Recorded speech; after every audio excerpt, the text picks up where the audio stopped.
Yeah, this is absolutely fantastic. Absolutely fantastic, as always. Did you get some water? I did. I actually ate some dark chocolate-covered frozen bananas. Yeah, hell yeah. You know, because you got to keep up little snacks in between. Yeah. So yeah, it was nice. I got up and stretched my legs a little bit because I'm just sitting in this chair. Got a little dance around. I love that. I love Control. I've heard it before, but I don't think I've heard it live before.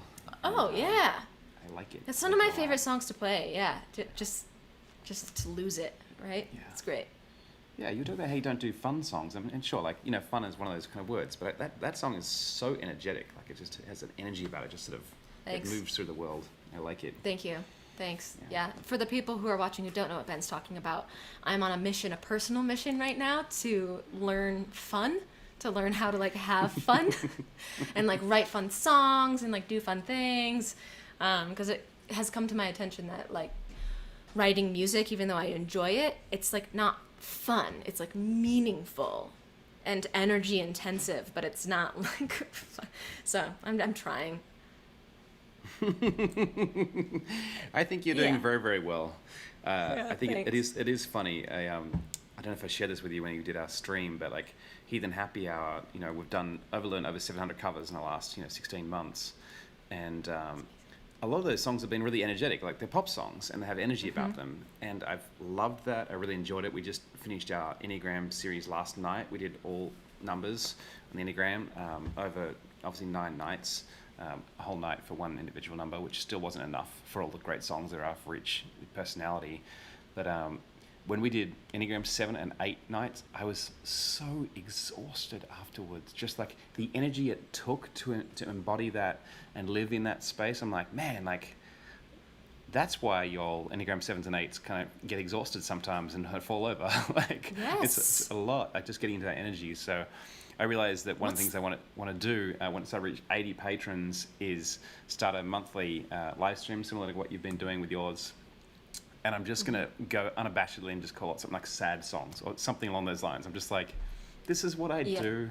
It's my energy. It's, you know, I have plenty of friends who also write incredible sad songs, and sometimes we just need to grieve and let it go. So that's my spiritual gift. Oh, that's so real. Yeah. That's, you know what you're good at and do it. And I agree. That is my spiritual gift as well. Sad things. But yeah, I think I don't know, Ben, for a long time I thought I had a wing 5, but I think I might have a wing 3 because I don't know, I'm learning. I'm learning about myself. I think I might have like a really like front facing performance forward part of me as well, and not just melancholy. Yeah, I mean, I think that fours are still image projectors, right? So we're still that image projector triad. So we're still putting a version of ourselves into the world. We're still projecting something. But I feel you on that. I definitely my 3 wing works out with things like this Patreon Palooza, where I like, having all of the moving lights and bells and whistles. I like it to be well produced. I like to be together. At the same time, I think for me, what I love about your art is just how raw and vulnerable it is. Like you just live on that razor edge, and I think that's such a gift that you just get to share that with us. It's unvarnished, absolutely beautiful emotion. So thank you. That's something I've only just learned how to do. So thank you. Well, you're killing it, and you're ahead of the game. For many of us, have taken a long time to get there. So I don't know if you know Sarah Groves at all. You know that name? I know that name. How do I know that person? She works sort of on the edges of sort of Christian kind of world, where she sort of has one sort of foot in sort of Christian pop kind of thing, but is it's a really curious individual, and she wrote a song called Floodplain, which you should check out. That's something we played on Enneagram 4 night, and one of the lyrics there is, closer to the edge and the rolling deep, closer to the rush and the losing streak, and what brings us to our knees. Some hearts live on a floodplain, and it's just like it's such a beautiful, beautiful song. That's nice. Cool. So yeah, check it out. Fantastic. Oh, my time is up. My time has expired. You're expired. It was past the best before date. No, this was amazing. Thank you, Spence, for being part of this. I threw all of your links in the comments. Go be Ben's patron if you're not yet. And just also join Spence at the same time. this is fantastic. So I hope to see you out in the world again soon. Oh, we and share will. We songs. will. Yeah. Have a good night. Fantastic. Thanks, Bren. See ya. See you Bye. later. Alrighty. We need to pick ourselves up off the floor. I do love Spencer's little thing is saying, want to leave us more whole than we found us, and I think that's beautiful. So hopefully you've sort of cried it all out, moved it through your system. I hope that my next guest has as well. Because this next guest encountered Spence on a live stream a few weeks ago. I was like, holy crap. So this is one of my oldest friends in the world. I'm so grateful he's joined us all the way from Australia, 10 a.m. Australian time. This is Nate Morehouse, everybody. I'm going to give you some applause right off the bat. Other way. I like that. A little camera action. How you doing, Benny? Good, man. Good to see you. Yeah, Gemma you too, was just Instagramming me and just blowing up your spot, telling me that you still have a lot of gin in your system. And I'm just sharing this live stream fantastic to my Facebooks. Well, I'll talk about you just for a second while you figure that out. Cool. Nate and I met too long ago for me to really recall, but I really loved being a part of his whole journey and the journey of most of your family, honestly. Your brother is an incredible musician, an incredible mental health advocate. And I baptized your sister at a youth conference in the waves of a very rough Sydney beach. And it's been an absolute joy in knowing you, and we've been through a journey in our friendship, and I'm super grateful that you're around, and you've been such a massive supporter and patron of mine. And so I wanted you to come on simply just to show you to a bunch of my people, like here's someone who I love dearly and has been a huge support to me, but also just hear from you about what it's like supporting an artist and kind of what that brings into your world, why you do that, what motivates you to do it. Yeah. Just flipping back onto the when we met bit. Let's do that. Yeah. We met online initially. I think somewhere around 05, something like that, 04, 05. When I was starting to get involved in the Christadelphian Arts Trust, this crazy little music arts thing that me and Ben and another mate of ours, Ari, and a whole bunch of other people were involved in back in the sort of early 2000s. But we met in person for the first time at a church conference. Yep. I think it was in 2006 in Melbourne. Yep, that sounds right. Was when we first met in person. And yeah, our friendship has gone on a very interesting journey over the sort of 15 years. It's had interesting ebbs and flows and periods of disconnection and some really strong disagreement over periods, particularly for me, as I went through a phase, let's call it that. That's very gracious. Yeah. And yeah, I mean, I think one of the things I've always loved about your music, and I've said this to you before, is that your ability to tell really true and meaningful stories in ways that connect really deeply with people. Some of your early worship music is still some of my favorite worship music you've ever written, or that anyone's ever written. In its simplicity, it's just really beautiful. And I guess why I support the whole concept of Patreon is, it's such a great way to be able to put support behind artists that you really care about and allow them to do things that I think society at large doesn't allow easy access for people to do. It's such a complicated process to be whether it be a gigging musician or whatever creative you are. It's such a hard thing to do if you don't, particularly if you don't fit the kind of mold of what people think is popular music, whatever that even is. And yeah, so I've really enjoyed being able to put my support behind people like yourself. I think that not just the music and not just supporting you as one of my oldest friends, but also the story that you have to tell and I think the way that you unpack the journey you've been through with your religious community and faith and coming to terms with so many things that both of us have really struggled with and wrestled with throughout our lives, in the interesting culture that is a very patriarchal church community that we both were raised in. It's a lot to unpack, and the way you do that through music is really beautiful, and I'm all about supporting that. So that's probably the main reason that I do what I do. Yeah, thanks, man. I think it is really meaningful to me that I think it's even just hard, I think, to have friendships over a long time when people do evolve. I mean, we all do, right? But I think for many of us, we stay close to home literally and spiritually and psychologically as well in so many ways.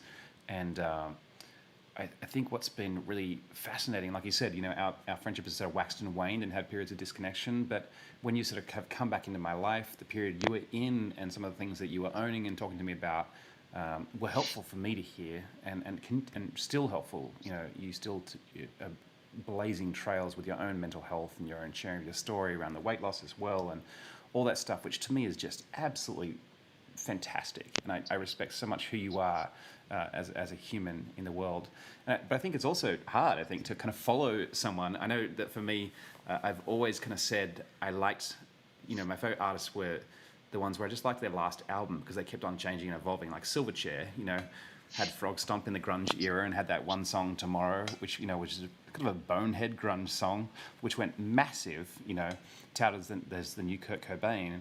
But then as he evolved in his musical journey, like, I loved some of the kind of more electro stuff he did later, and I loved kind of just where that journey of music evolved. And I watched people all the time in the comments being just like, play Frog Stomp again, like, play Tomorrow, like, stop this crap that you're doing right now, this sucks. And I think it is hard, I think, to kind of go with an artist on the journey and be with them and support them as they evolve, even in times when it might kind of put you in uncomfortable spaces or places where you might not yet be. And I've loved where we've picked up our friendship again and kind of been able to kind of find these paths that sort of wind back around and out. It's really interesting to me. Yeah, absolutely. I mean, and like the comment I was making before about some of your earlier worship music and how your music, not just content-wise, but stylistically has changed like a lot. Like you go back and listen to some of your early, Wonder at the Cross and stuff like that.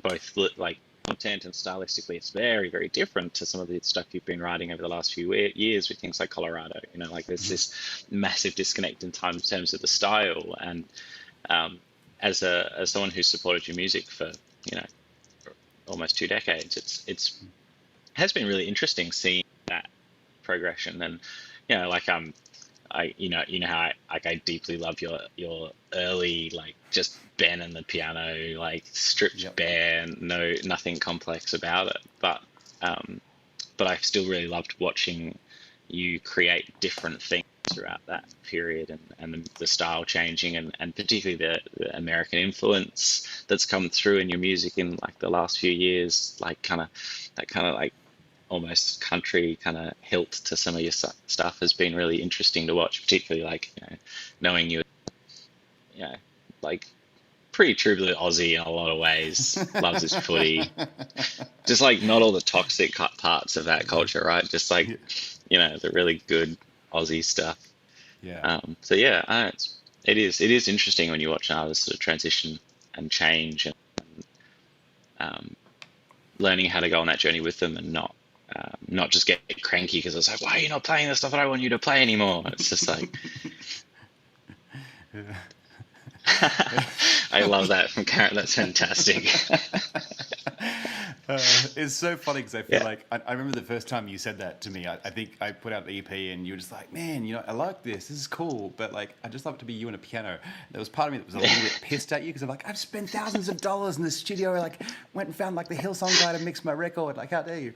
But I think that part of that is the same thing that I just love about Spence, that we just saw, just like that pure unadulterated moment to be able to wield that and to kind of feel so present in that moment. And I feel like I'm still chasing that. And I think it's part of it is having people like you who've believed in me and who've said that to me over and over again has helped me to start believing that myself. That when I just sit down at the piano, and we have Karen's grandmother's piano, which we rescued from her house, that lives up in our lounge room, and it's really, really old and it's real beat up and whatever. But when I sit down at that, and when my fingers touch that like old ivory and that thing, there's a space that happens for me too, because I think that has been that's been how I've prayed. I don't know how else to do it. Like, that's been my meditation. That has been my centering. That's my place where I feel totally myself and at home.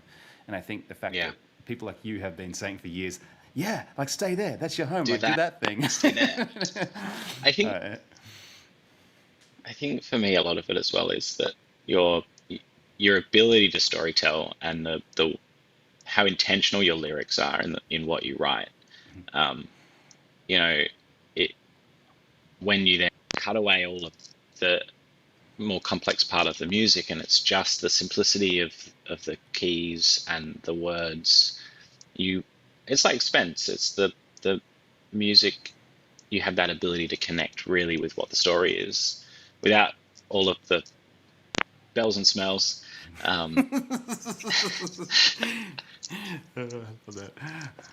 Yeah, and I think that's what I love about it. I really love the story, and that's one of the things I love about your work you do with Karen with Story and Tune. Like, it's like, that to me, that is quintessentially like what I have always loved about your music, is that you're a storyteller, and I think that's what makes your music for me quite unique. And it's not just that you're just another musician whose music I love listening to and I enjoy and can chuck on in the car, and it's nice. It's like when I listen to your music, it's like, no, there's real purpose and meaning in the words that you have to say, and you're telling stories of brokenness and healing, and that it's so in a way that is like, for me, in a lot of things, has been really meditative and really reflective, and I found that really valuable in my own journey in unpacking my own complex Christian upbringing and all that sort of stuff. I found a lot of the times that the simplicity and the beauty in the words that you write has been really helpful for me in that process.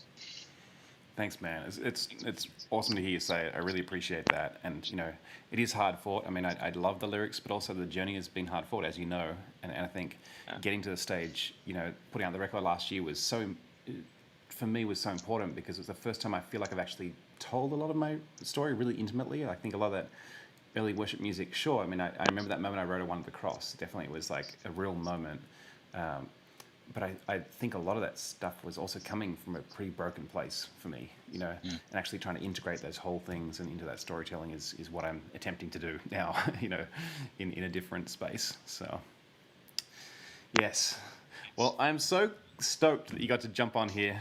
Me too, man. Our brother Ari, just going to throw him on the bus just for a second. He said he wasn't quite ready to come out and do it. I respect that. I really do. I hope the world gets to hear his tunes. I know you and I have heard his tunes, and he's a wonderful friend and an amazing artist. And we'll hear him when he's ready. We'll hear him when he's ready. But I just want to throw him on the bus for a second, because then I had to have some Aussie representation on the on the stream today. I agree.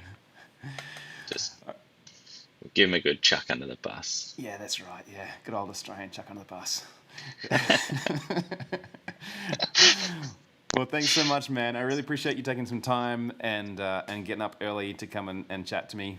And thanks for your time, Ben. Appreciate your support for years now. You've been an amazing friend of me. So hope to. And shout out to. Sorry, I was going to say shout out to all people listening. Like, get behind Ben. Follow him, support him on Patreon. He's an incredible artist and an amazing human being. You would do to have him more in your life. Thank you, brother. I really, really appreciate it. Shelley Siegel just commented. I don't know if you've come across Shelley Siegel. She's an Aussie artist living over here in LA. She's coming on the stream in a little bit. Oh, next, Shelley Siegel. No. I'm jumping ahead of myself. Not next. Jonathan Stoll's next, but after that, Shelley Siegel coming in hot. Aussie down under, living in America. So, thank you, brother. I will chat to you real soon, and thanks for coming on. Thanks, buddy. See you, Love you, Ben. Love, man. Bye. Getting all the feels with these amazing peeps that I get to be in my life and get to be around me. And I'm a very, very lucky human being. I'm very, very lucky to have this man also around in my life. He was part of the Patreon accountability group that Heatherlyn runs, and I've been very, very connected to his journey and story since I met him, and I'm super, super stoked to have him on the stream here. So Jonathan Stalls, just going to assign him to the right spot and put him in, and here he is. Give him a round of applause just for being here. Yeah, I love it. Yes, the cheering. So good. Yay. Can you hear me okay? I can. Thanks for being on here, man. You're a Coloradian. Great, brother. Coloradoan. I don't know what the thing you're. Are you a native Colorado guy, or are you?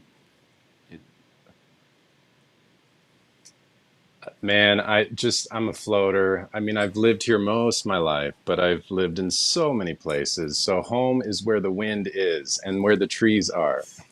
That really is true. Yeah. Yes, Yeah, that's awesome. exactly. I love it. One of the things I just so greatly admire about you as a person, something that I'm learning off you, is the really embodied nature of your art and how you really literally walk through the world in such a beautiful way that makes me see the world differently. And honestly, I feel like one of my favorite Instagram follows after I met you is your pedestrian dignity Instagram account, which basically sort of chronicles moments where you, as someone who walks through the world, come across incredible things that mean that people who roll in the vehicles and people who have limited access just can't get around. And you kind of point out these places and try to say, we need to give dignity to the pedestrian and to give dignity to the people who walk and not be so dependent on cars and fossil fuels. So when did that passion kind of crop up for you? How long has you been doing that kind of work? Oh my gosh. Yes, I'm so glad you're bringing that up. And I'm so grateful you're alongside and just leaning into it. It's so funny. I can be out there like screaming at highways, but then meditating next to a trail. I'm a hot mess. I'm a hot mess. So, but yeah, it started for me. So in 2010, I did an 8.5 month walk across the US. And that was when, 242 days walking the land, urban, suburban, rural. It was very much like a soul rite of loving who, that frame, I have what it takes. It was so much of that for me, and every day going into the unknown. But to your question, one of the most body opening, gut opening learning experiences was just looking and learning about transportation systems and equity and justice and dignity of the fragile, humble human frame moving in and through all kinds of environments, especially from the filter of not having a choice. It's their primary form, whether that's by foot or on a wheelchair, a powered stroller. You think about elders and kids, and you just think about our design, you think about mental health. You were talking about mental health earlier. Just connection to the earth and pace and all the things. I could go on and on, but just that the dignity component. And so as an artist, it's storytelling, it's getting as creative as I can, just capturing moments and inviting people into the vibration. One of the frames I love is felt knowledge. Like it's not just studying urban planning books and this is the right measurement of the sidewalk, but it's like, I know because I've lived it. I know because I've sweated it out. I know because I've been under a thunderstorm next to a bus stop that's only a sign sticking out of the mud, and I have to get home and the bus doesn't show up, so I'm out here for 2 hours in the storm. And I'm a public taxpayer paying for public transportation. Yep. I know because I've witnessed, it's that kind of vibration that I like to put in to the pedestrian dignity stuff. And so, yes, I could talk about it, brother. And I'm grateful you asked and that you're leaning in. I just love it, and I think one of the things the pandemic, partly pandemic, and also I think living in California, living in kind of more of a suburban place, like going from New York where I was just on my feet all of the time and just in amongst it, to being in a pandemic where I feel like my step count is just way down. Like I'm just not in there. And where we live as well, there are no footpaths in any of the streets. And so kind of walking means you're walking in the road, and Karen has an 8-year-old child, so you're walking in the road with the child. Every corner you come around, it's just, I think thinking about things like that is just really, I don't know, the dignity of every human's access to things, and how everyone's life matters, and that there's things we actually look at that and go, well, maybe it doesn't feel like it matters when it's this crappy, Right. And I'm in California. California is one of the biggest economies in the world, like just this state. And the roads and the footpaths we walk on are a disgrace, quite frankly, and just like, it shouldn't be this way. This wealth should be, it should be able to be shared so that everyone can actually have an experience in a life that is full, So I love that you do that work. I absolutely love it. And I think that's it's inspiring me. So everyone should go and kind of follow Pedestrian Dignity on Instagram and kind of get involved with that conversation. It makes you see the world differently when you walk around it. Thanks, brother. Yes. So I think I love everything about how you do your work, how you do it in collaboration in mind, and you do it with human-centered, where it's always kind of based upon does this particular transaction or does this thing we're going to do together with business, can we do this in such a way that upholds the dignity of all of us, and can we rethink the way we do that? So I'd love you to talk about that, how you do your work. Yeah. Man, so it's such I always say, I'm a multidisciplinary artist, like just branches coming out of if you've ever seen a really mature juniper tree where the branches are just like constantly twisting and reaching for new spaces. That's very much how I describe a lot of my creative work. It definitely has an embodied, like you said, just a human movement component to it. Very much outside, trying to just get creative, not without screens, not without walls, but just movement and engagement with the natural world and with our own inner workings and all the messiness and aliveness that's in there. And so a lot of it is, I've got there's so many examples, but a lot of it is, I often frame it as like a walking artist. That's kind of how I lean in. And so it's everything from I do a lot of ink drawing and pen and ink work. I do a lot of poetry. I'm working on a manuscript. The working title, just by listening to some of your frames today, which has been beautiful, brother. All the people. Thank you. I've checked in. It's been wonderful. But just this, it's walking as waking up, and that kind of this vibrating body into the world as it is, as we are, with less masks and less strings pulling at the top, and more humility, more messy. And so a lot of this work I work a lot with Walk to Connect Co-op, started that after my cross-country walk. And so that's all about groups of people going out and moving together, shoulder to shoulder, heart to heart.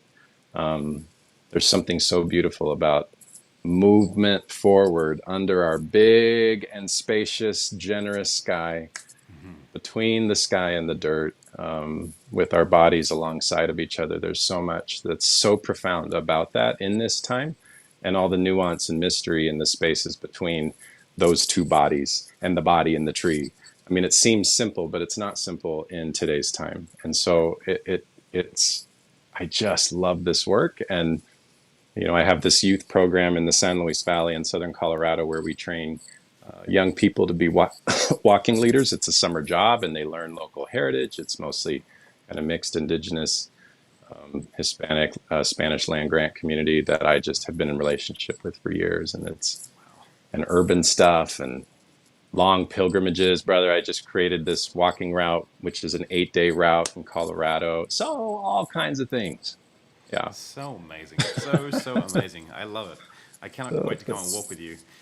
Please. So you mentioned poetry before. I'd love to throw this to you to perform or to read some pieces for us. Yes.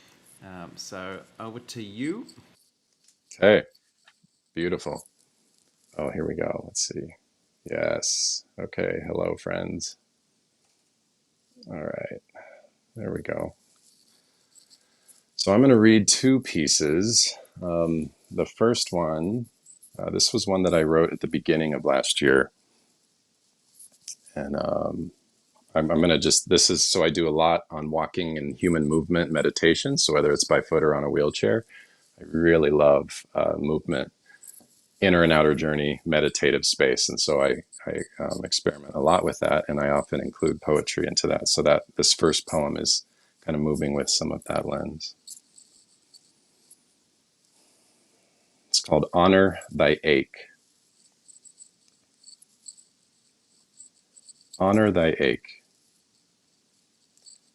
Claws in your stomach, truths needing to be told. Someone else's pain that you continue to hold. Keep folding, keep hiding, more money, more plunder. Go faster, go harder. Avoid at all costs divine Mother Thunder. Honor thy ache. Consumption as progress, filling your tanks.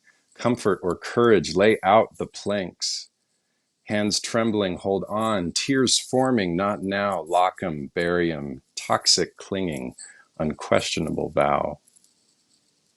Honor thy ache.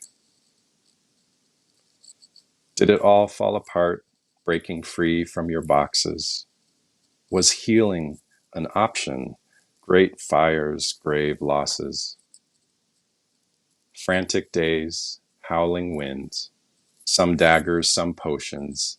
You feel you leave, wandering misfits, all oceans. Honor thy ache. Have you looked long enough, rubbing your eyes a few times? Do you see what the trees see, beyond doings and lines? Pouring water, holding hands, humbly resting, patient sky. You and them too. Honor thy ache. Promise you'll try.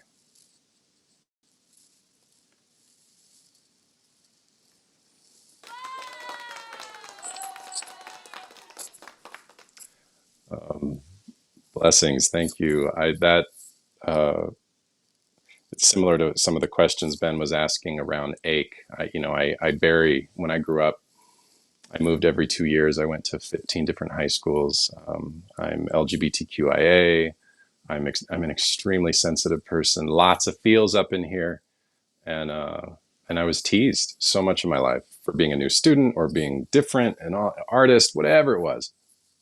And so I buried, and suppressed, and so this honor thy ache is this like honor this kind of this rumbling, this intuitive realm that just in such messy, imperfect ways finds its way out into our, not only our personal agency and healing, but for the collective, for collective healing and dignity and truly seeing ourselves and all people. I often think about if you want a really beautiful reading that's connected to that, it's called Sound of the Genuine by Reverend Dr. Howard Thurman.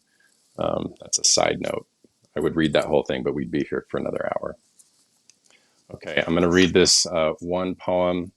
This leans into the pedestrian dignity theme. And Ben, it's 7:00, so I'm going to try and read this quick. It's a longer poem. I hope that's okay. Cut me off if you need to. You're good, brother. You're good. Okay. So I did this as a part of a podcast with History Colorado. So it's this beautiful invitation around Colorado connections and stories and history. And it's called Empire Lines, Walking Denver's Colorado Boulevard. Do you feel it rising like lava and bones, cracked feet and strollers, skirting edges of thrones? Cherry Creek doesn't see us, more money, more clothes, hilltop and cameras, humanity disposed. It's pouring outside, 5 bags from the mart. Milk, apples in cans, sweating from the start. I can't wipe my eyes as I slip through the mud. Foggy glasses in pain, devoured by floods. My bags start to break, sending beans down the gutter. No cover at the stop. Survival and thunder. Waiting for the bus, should be here by noon. Yesterday's was late, stopped running at noon. I'll never understand why it feels so violent. My heart beats like yours, too many are silent. Does public mean public, like free days at the zoo? Car lobby kisses, I pay taxes too. Money looks away, power clenches its grip. My humble human frame, the daily practical trip. Like widgets and pawns fixed on screens and machines, you bypass my bleeding numbness, no feeling. Parking and driving, gods of cement, ultimate separation, gas guzzling lament. It's no good for you too, so much cussing and honking. This road is a sham, lights blinking, no dancing. I walk and I roll, sick trees and dead bees, splashed by the puddles of consumer disease. Towers in growth, magicians of destruction, colonial strings, worthiness equals production. City park trees give me rest and relief. Kids playing and jumping shake off the grief. Park Hill skylines from golf course grasses, blocked by fences, red lines, and classes. I want you to see me, my eyes and my tears. I want you to know me, my dreams and my fears. Stop slicing our lives by skin and by coin. Slow all the way down, so all may join. My breaths and my being are valid and true. Break free from the lies that keep me from you. This poem is dedicated to all beloveds who move through the city of Denver by foot or on a wheelchair as their primary form of transportation, and unraveling from and imagining our way out of violent cars before people practices on all arterial streets everywhere.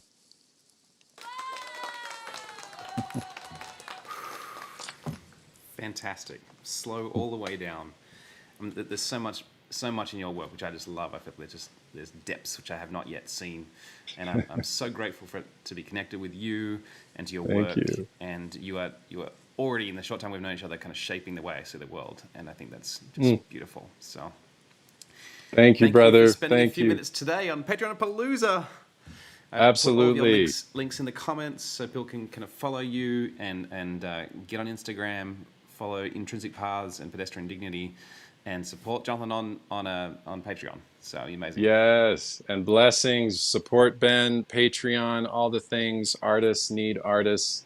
We need creative, monthly, relational support and nourishment. This artist way is needed more than anything. We need people discerning the spaces between. So become a patron of Ben's. Beloveds, thank you, brother. Okay. Thank you, brother. We'll see you real soon. Cheers. Oh, yes. I just love Jonathan's work. Just love what he does and who he is in the world. That's just soul-nourishing work. Okay, so we have, as formerly mentioned, another Aussie coming onto the stream. Shelley Siegel, my good friend from Los Angeles. Hello. Hello. Good to see you. How are you, Ben? I'm doing very well. It's good to see your face. How's it all going? Yeah, we're doing very, very well. I think we're 5 hours in now, and no great things have collapsed. I only have one program open on my computer. It's the live streaming program. How about you? You're holding up? Yeah, I'm doing great. It's sort of funny. Karen's like, oh, we should be singing a song out again. I'm like, I kind of like just staying in the zone of interviewer and kind of doing the whole thing. It now labels me to kind of keep in one side of my zone, one side of my brain, and not kind of wander off into the, the artistic feel side and then get completely lost.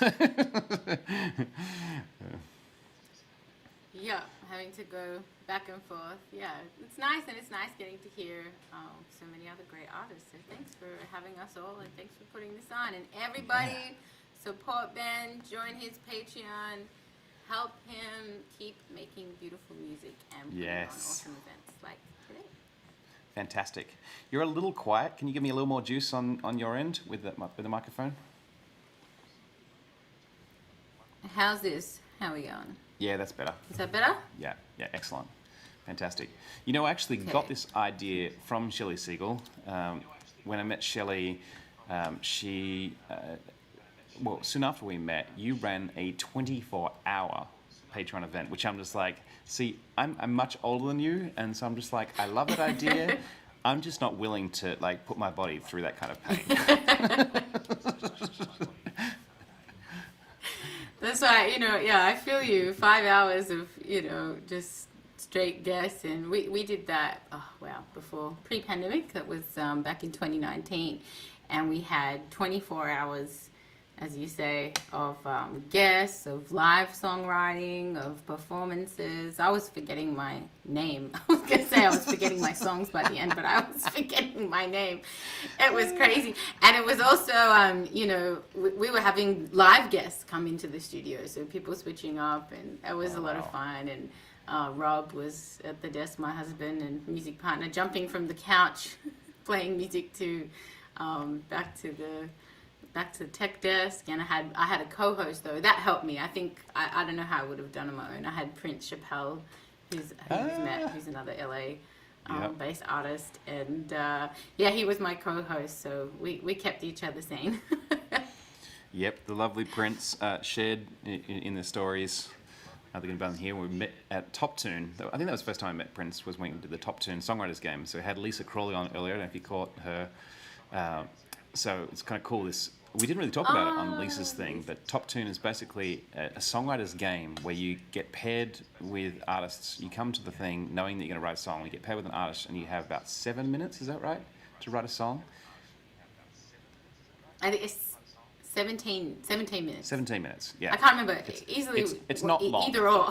Either way, Either or. It's very short. It's very, very short. And you have to write a song and then get up and perform it. And they have a live band there as well that can kind of get behind you and play the thing. And it was such a fantastic. I had such a fantastic time. Like, I'm not going to lie, I was nervous. Like, I love writing. I don't think I'm the fastest kind of writer in the world. But I just loved it. So I can't wait to get back and do that again. Yeah, that was a lot of fun. I'm doing another one on the 24th of next month, so I'll be back. Yeah, I'm excited. And it's cool because it's such an intimate thing to write with somebody, and when you haven't met someone, it's really bonding. And usually you have that experience. Like we did that the first time I met you, Ben. We had a writing session. A mutual friend of ours, Jonna, put us in touch and said, "You guys are gonna get along," and we did, and I think we ended up going out for beers afterwards as well, after we wrote our song.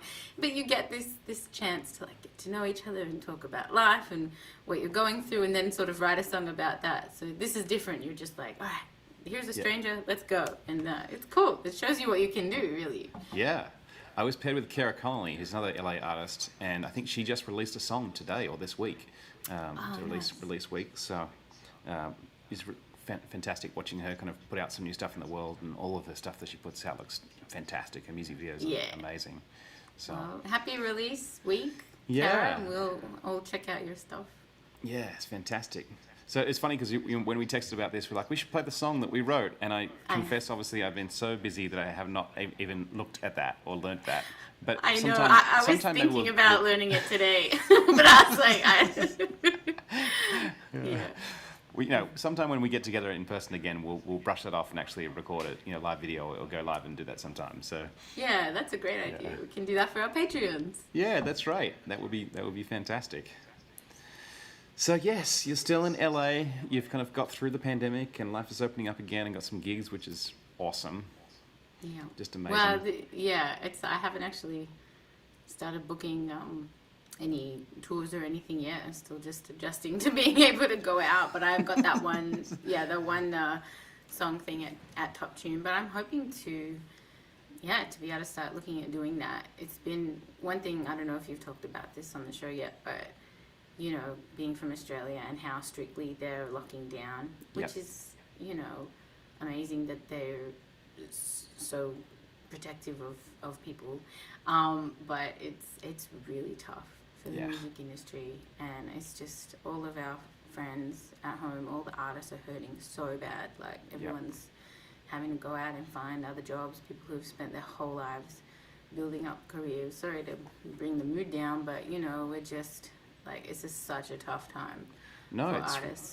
it's real for sure, and I think we've had to reinvent and try and find ways to stay alive. And part of me kind of doing this Patreon Palooza was like, I think I needed something for me to try and launch me out of the last year, And I've been grateful to have live streaming and do the Heathen Happy Hours, but I was just like, how do I kind of refocus my art and my music again?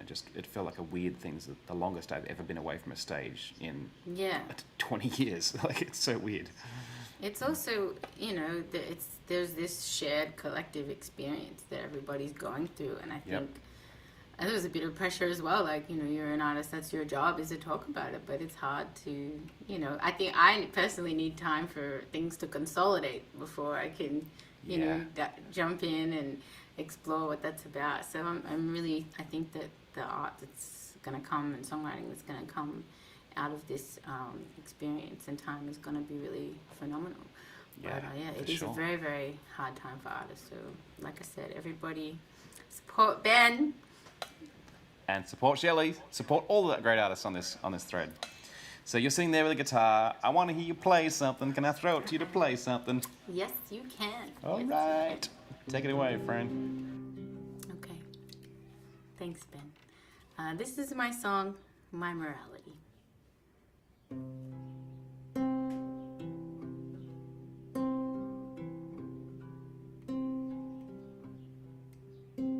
My morality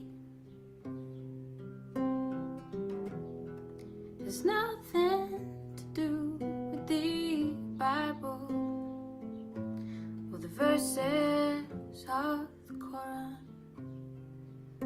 My morality won't judge you by your spirituality, but by the things that you have done.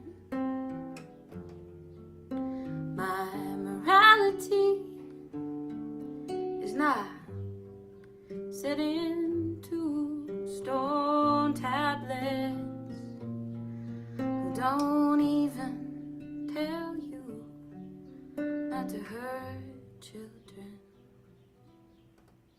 My morality is not dictated by a deity. It's developed from empathy, dependence, and love. My morality accepts everybody's sexuality, is more concerned with inequality than validations from above.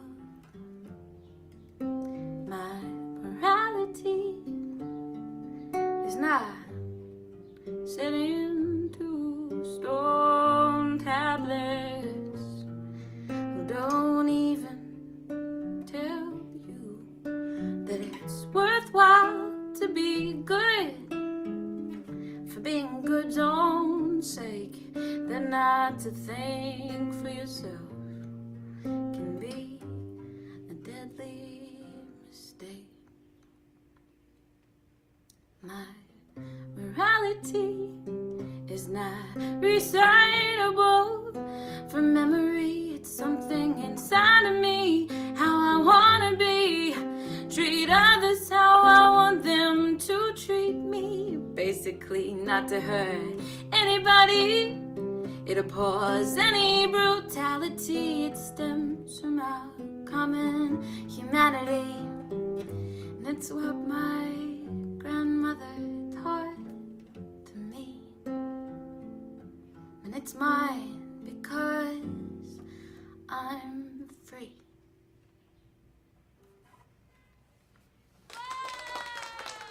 Hey. Man, it's nice to hear some cheering, fake or not. So much live streaming where you're just sort of standing there at the end like, hey, yeah, what's up? That's the end of my song. But yeah, that's my song, My Morality. It speaks to an experience I went through when I was a young adult. I was brought up in the Jewish tradition with a traditionally religious family, and it was a big part of my life. And as I, became a teenager, I started questioning. Oh my gosh, do you hear my Australian accent going? As I became a teenager, I started questioning, my worldview and what I had been taught, and I started writing about my experiences, and eventually, you know, left my tradition and that way of life, and it was very significant. And I had to, you know, I was excited by this big adventure of deciding for myself what is right and what is wrong, and I started writing about it, and yeah, it's a big part of my practice is exploring and questioning everything, and you know, trying to decide what I believe based on my own experiences, and also the experiences of others and people who have come before. So yeah, that's a big part of my practice. All right. And speaking on that, I think I'll sing for you a song that's in two parts. I hope that's okay, Ben. This first song is a part of the Hebrew liturgy, of the liturgy at the synagogue, and every week my father would sing this song for the congregation. And as a woman in my synagogue, because we attended an Orthodox synagogue, I wasn't allowed to sing unaccompanied.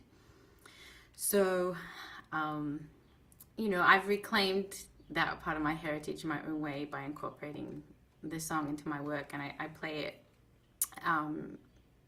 along with the song that I will follow it with, called Eve, which talks about the way that the Old Testament and the Abrahamic traditions talk about women and women's roles. So that next song is called Eve. This first one is Etz Chaim. Etz Chaim Umachasikim bo utomatecha mausha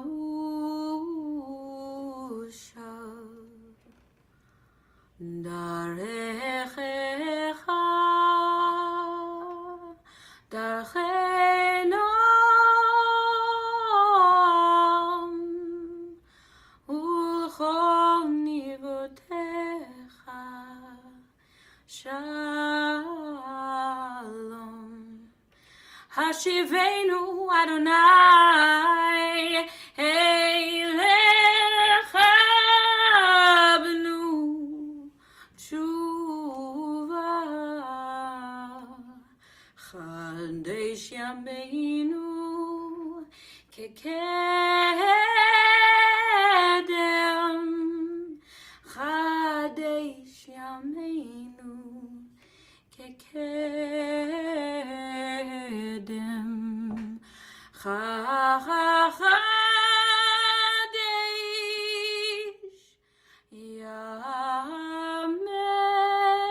Yameinu Kekedem.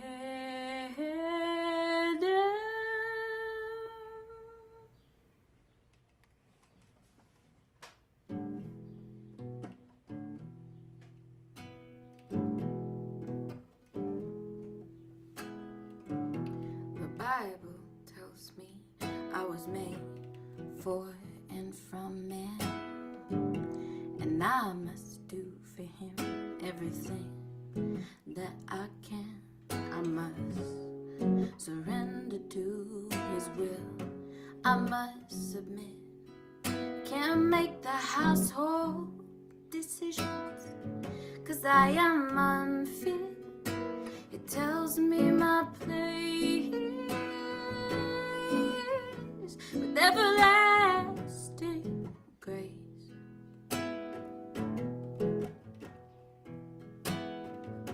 The Bible tells me I must be silent. It can't hear my voice. My role has been divinely defined, and I have no other choice.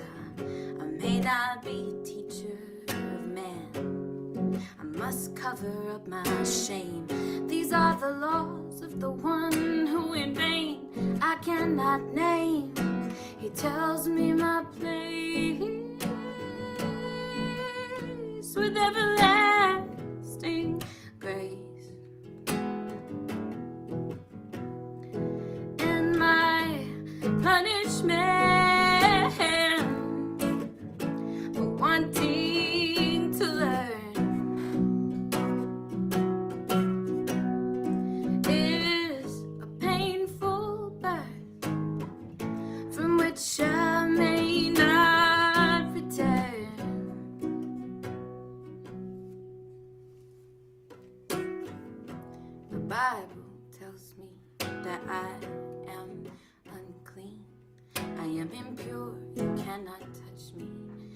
has nothing to do with where I've been. It is part of who I am. It is because I corrupt man. I was asking for it just by being a woman. He tells me my place with everlasting grace. And my punishment for wanting to learn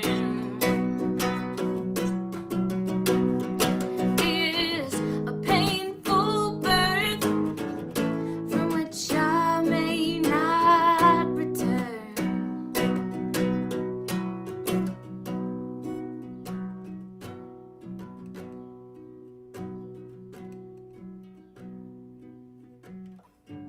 The Bible tells me I was made for and from man, and I must do for him everything that I can. I must surrender to his will.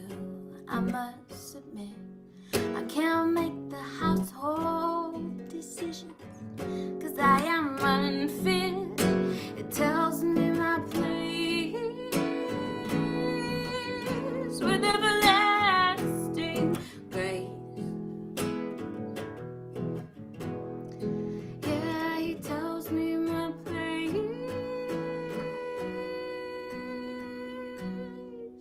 with everlasting grace.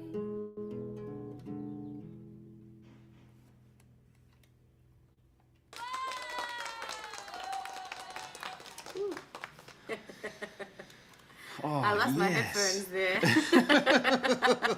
was too into it. I was rocking out. Your gorgeous curls all went around as you're pulling up the headphones. It's like, wow. It's one of those things where we've met and we've kind of written together, and I've seen some of your stuff, and just haven't had a chance to sit at one of your gigs and just take it in. And I'm so blown away. I knew this when we kind of wrote and we shared a little bit of our stories and how similar they kind of felt, how parallel they were in different traditions. But I'm reminded again how articulate you are, in your words, but also in your lyrics and your songs about your mission, and kind of really kind of standing up and kind of saying I'm worthy, and saying that everyone should be. We were just actually having a little conversation just off camera about how Karen's involved with a fight on Facebook about some church that's just deciding that they're going to reject a position on kind of women's roles in the church. And one of the questions that this person who's being an asshole in the thread was saying was, well, why should we then stop at the liberation of women? And it's like, well, that's actually a good point. Like, the whole point is, once you start questioning all of these things, the whole deck of cards falls, because the truth of it is we are all holy, and we belong, and we're beloved, and none of us should be pushed outside because of some dusty pages. And we're all sacred, and each of our individual paths to deciding what is most precious and sacred to us is holy in itself, and those terms have been co-opted by institutions, very, very powerful institutions, and they want to define who is good and who is righteous, and what is sacred and what is holy. And I think we're all sacred and we're all holy, and all of our, we create our own hierarchies for ourselves. Nobody can determine that, I really believe.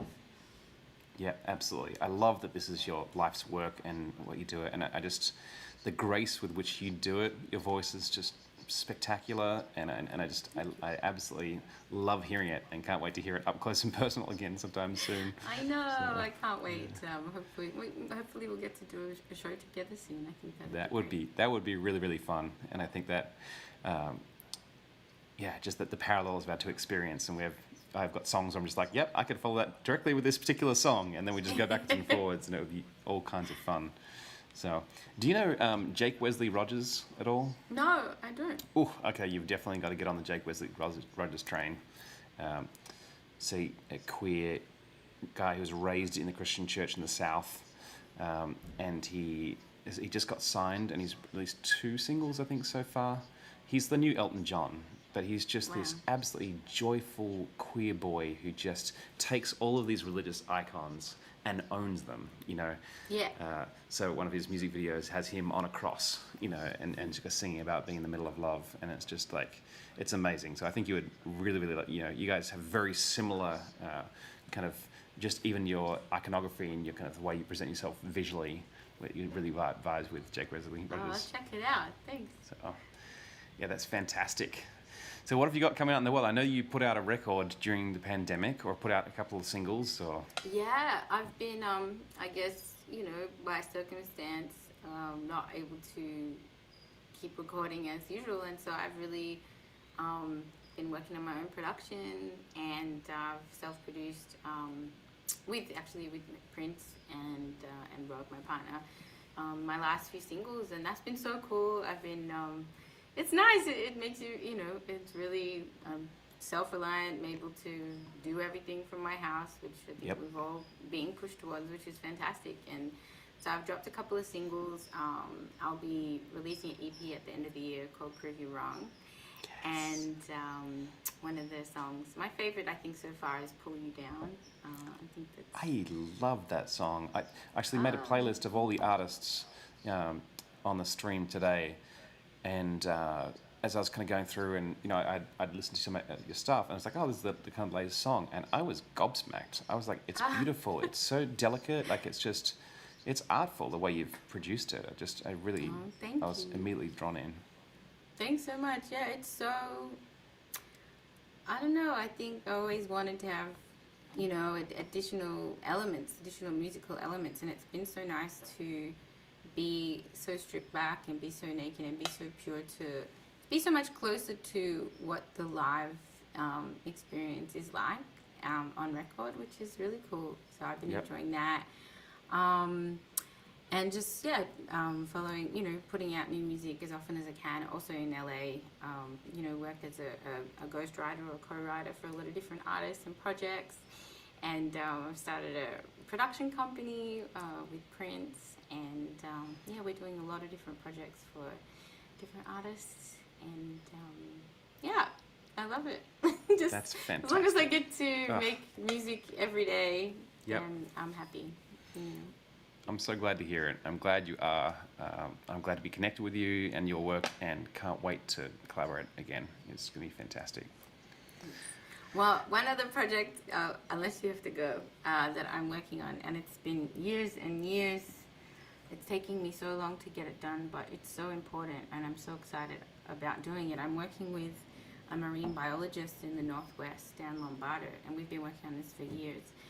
It's a project about the Puget Sound watershed, and you know, it's using my folk storytelling skills with his like David Attenborough style knowledge of the area. He's worked in the area, and he knows the orca whales by their fins. He can tell them apart, and he just has such a wealth of knowledge and love for that area that he really, like, it was contagious. I went up there to spend time with him, and he took me out on the sound and was like picking up crabs from the water and like, this is how you tell them apart, and eat this kelp. This is the fastest growing kelp in North America. And so, you know, it's a unique ecosystem. It's one of the most beautiful and rich ecosystems in the world, let alone in the US. And it has a lot of unique issues that are faced, some hopeful stories as well. So the EP is just, you know, talking about the animals that live there, their life cycles, and helping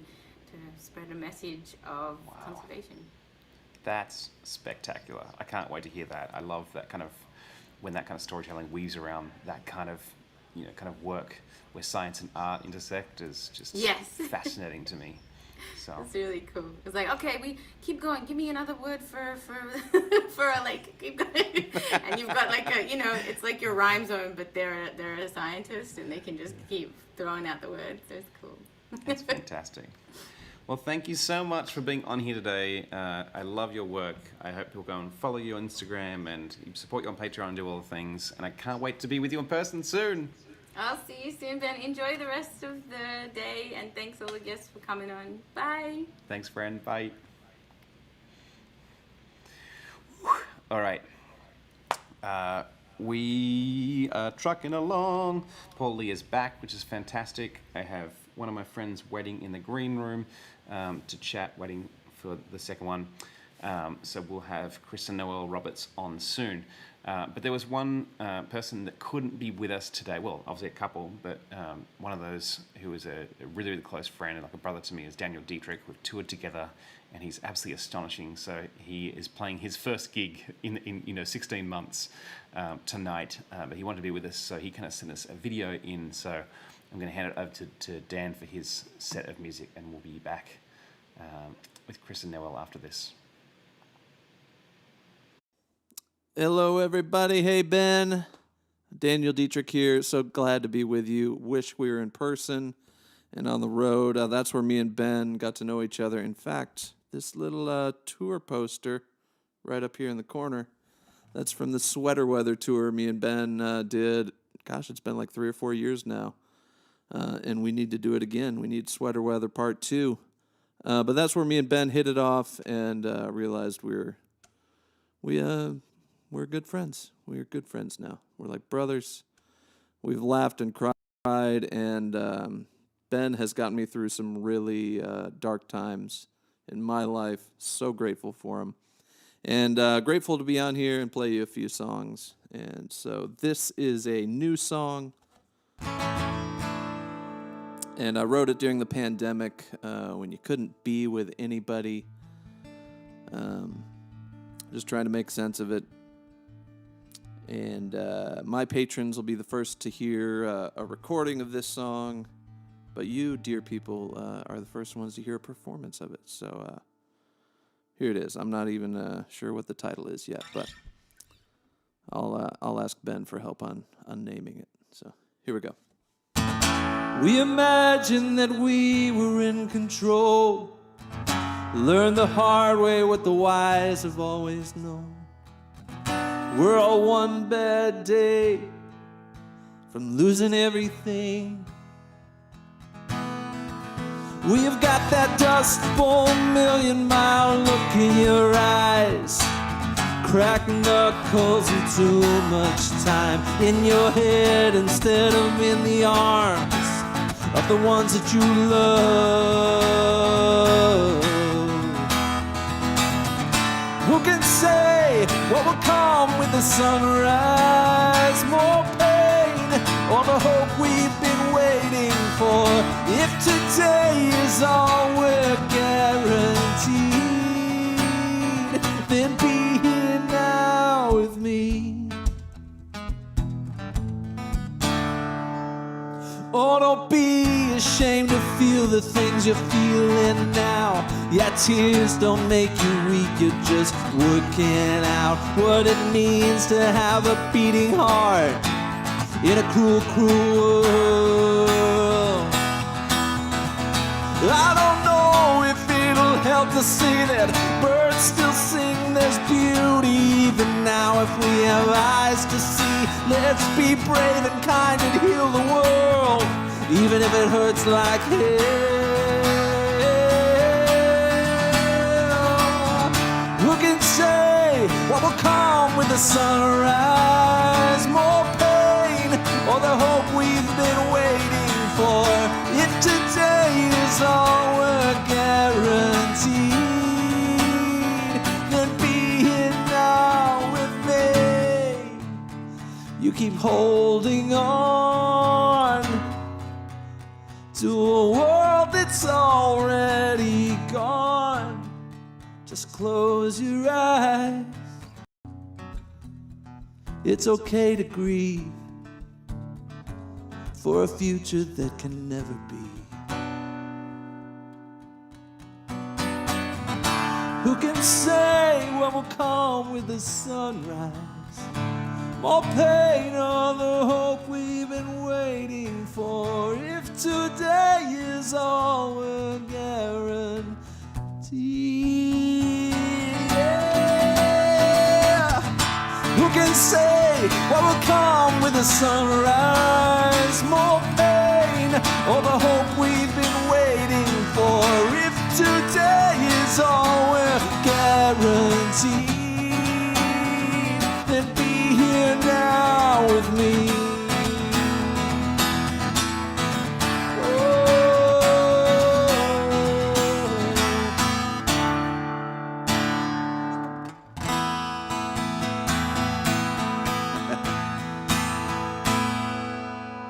Yeah. So, yeah. There's a tune for you. That's a little happy song about the pandemic. And most of my songs are sad songs that also sound sad. And so this is one of those. But it's a song about relationships. And it's about how relationships are hard. But they're worth it if you put in the work. This is a song called Fluorescent.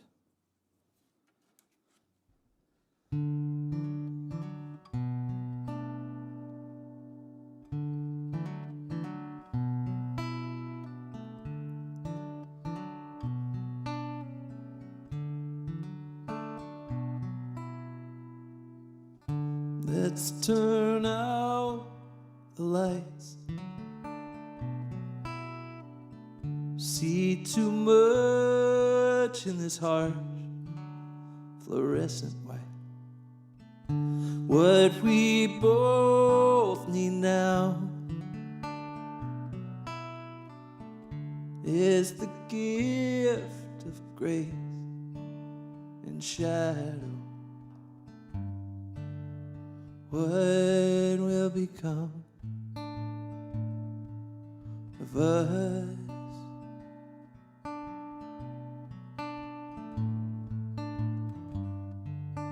What will become of us?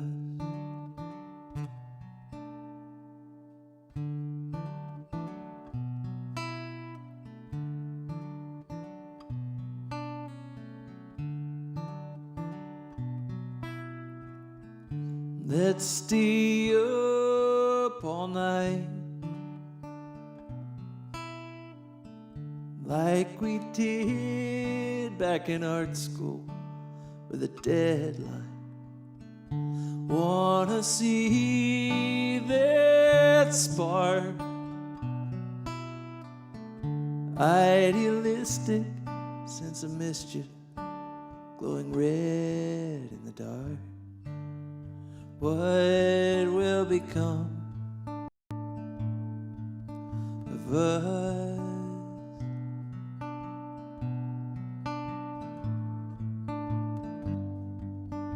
What will become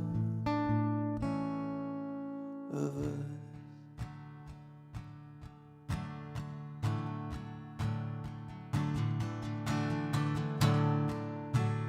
Would you believe me?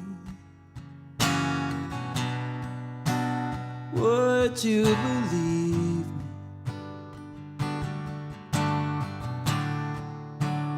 Would you believe me if I told you I've never loved you more than I do right now?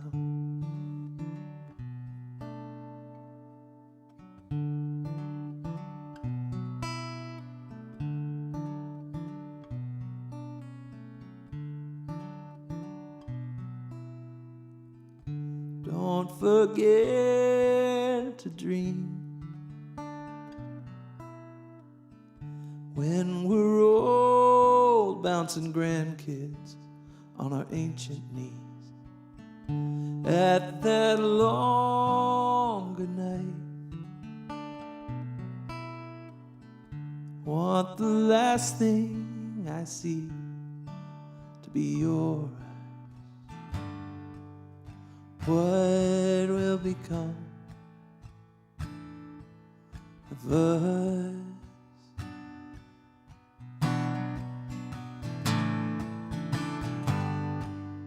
What will become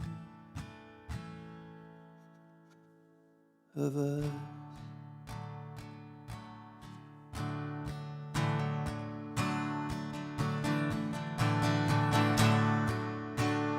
Would you believe me? Would you believe me?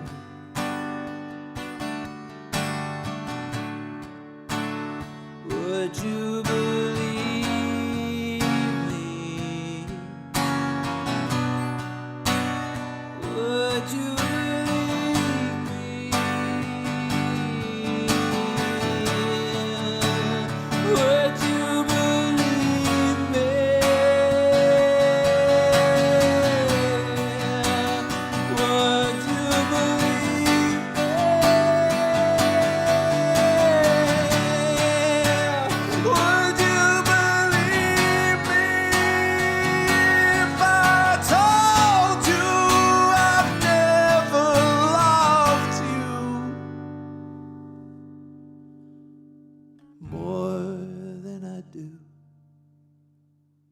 right now.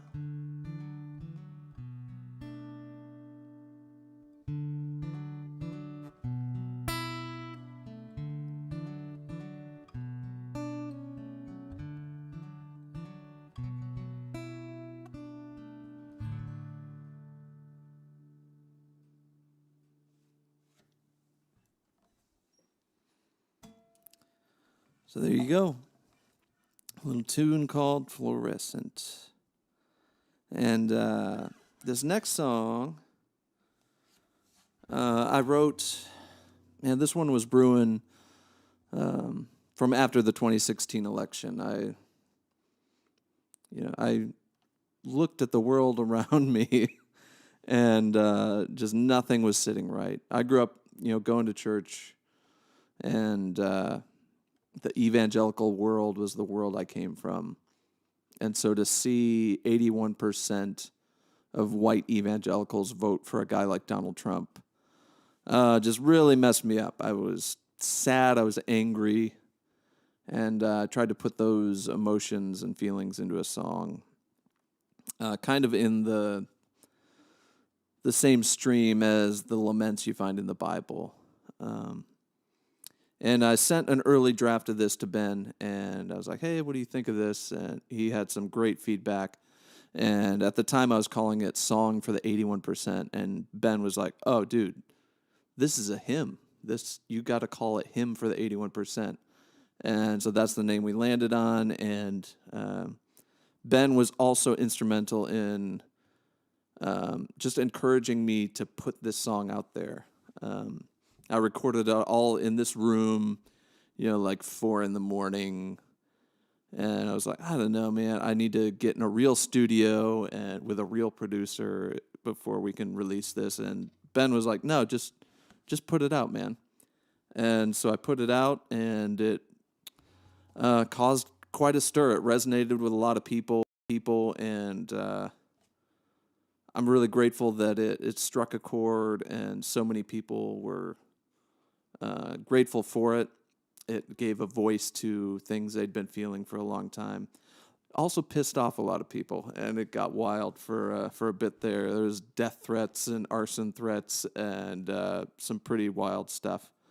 But overall, it was just a great experience, and you hope that a song connects with folks, and then to see that one connect, I was really grateful for. And Ben was a big part of it. My patrons were a big part of it. My patron community was super supportive, and they have supported me through this pandemic. They've not just provided for mastering and studio gear and to pay musicians that play on my songs. But there was a stretch there where they were putting food on my table during some lean months during the pandemic. And so Patreon has been a real lifeline for me, and I'm so grateful to anybody who is willing to support an artist directly, especially in this world of Spotify where 1 million streams can add up to just fractions of pennies still. It's really hard to make a living as an artist, and so I'm so grateful for those of you who support your artists directly. And hope you support Ben. Definitely become a patron of his. He's so on top of things and really great. I'm one of his patrons. I contribute each month a little bit, and I get to hear all the inside scoop, early drafts of songs, and it's really fun to be a part of. So I would encourage you to that. And so here's this song that Ben is. I'll blame Ben for at least half of the nonsense I got into because he told me to put this song out there. It's called Hymn for the 81%. I grew up in your churches, Sunday morning, evening service, melting tears at the foot of the rugged cross. You taught me every life is sacred, feed the hungry and clothe the naked. Learn from you the highest law is love.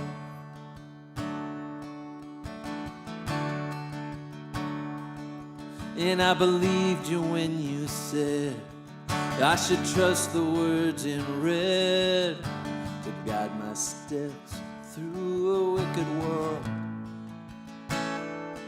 I assumed you'd do the same, so imagine my dismay when I watched you lead the sheep straight to the wolves. You said to love the lost, so I'm loving you now. You said to speak the truth, so I'm calling you out.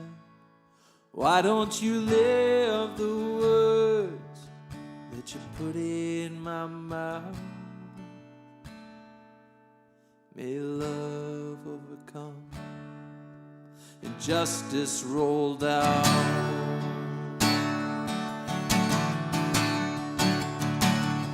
Oh, they started putting kids in cages, ripping mothers from their babies, and I'd look to you to speak on their behalf.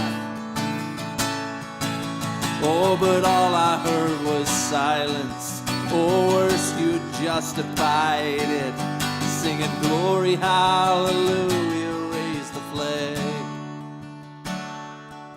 See, your fear, it turned to hatred, but you baptized it with language torn from the pages of the good book. You weaponized religion, and you wonder why I'm leaving to find Jesus on the wrong side of your walls.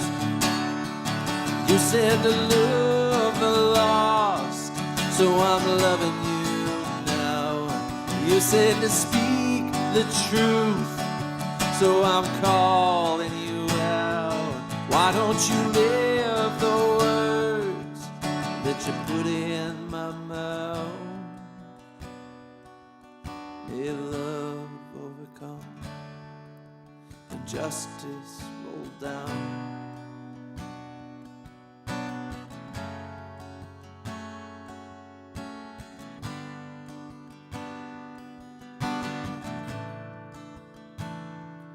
Come home, come home. You're better than this. You taught me better than this. Come home, come home. You're better than this.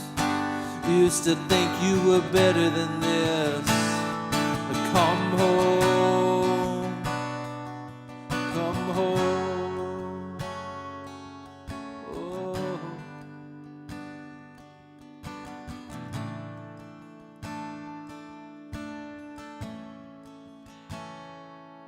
Maybe I was too naive, or I just didn't want to see. There's always been a little poison in the well. Churches sit on stolen land, nation built by stolen hands, and we use the Bible to justify it all. Yeah, from slavery and segregation, mass incarceration. This is who we are, but not who we have to be. Well, there's a lot of work to do to pull out the evil by the roots, and repentance has to come before there's peace. You said to love the lost, I'm trying to love you now. You said to speak the truth, that's why I'm calling you out. Why don't you live the words that you put in my mouth?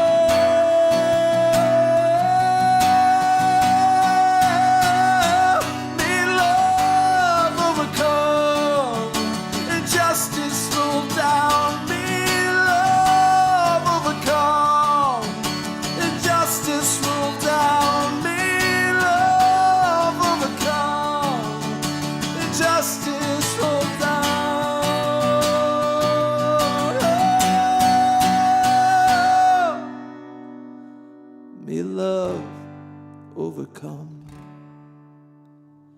injustice rolled out.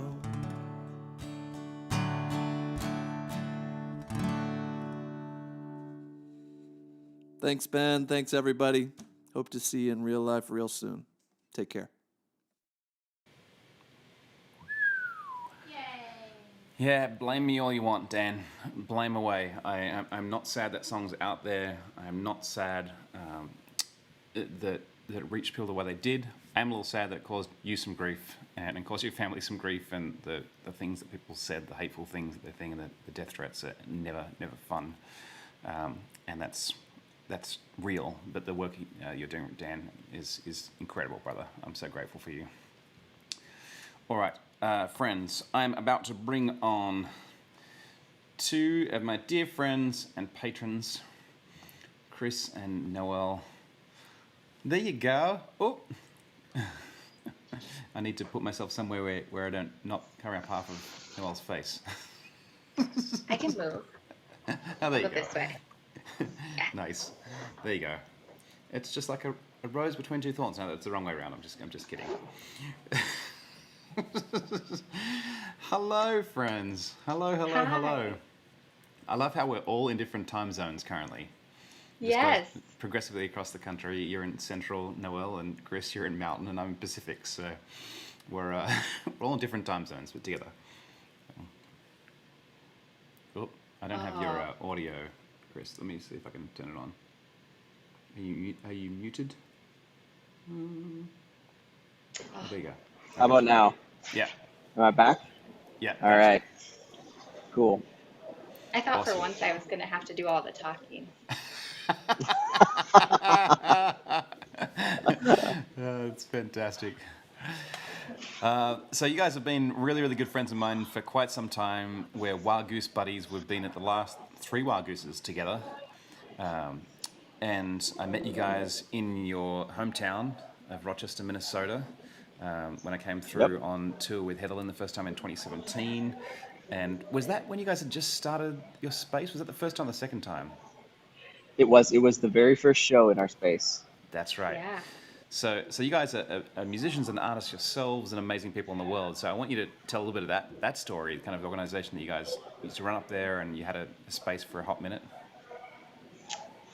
You gonna say Take it something away. or me? Nope, Okay. it's all you. Yeah. So we're looking for a way to support music locally. There are a lot of really great, talented musicians where we live, and there are no places for them to play. Was kind of when we first moved here. I would say that's changed a lot since then, and so our role in supporting musicians locally has been really shifting, which is great.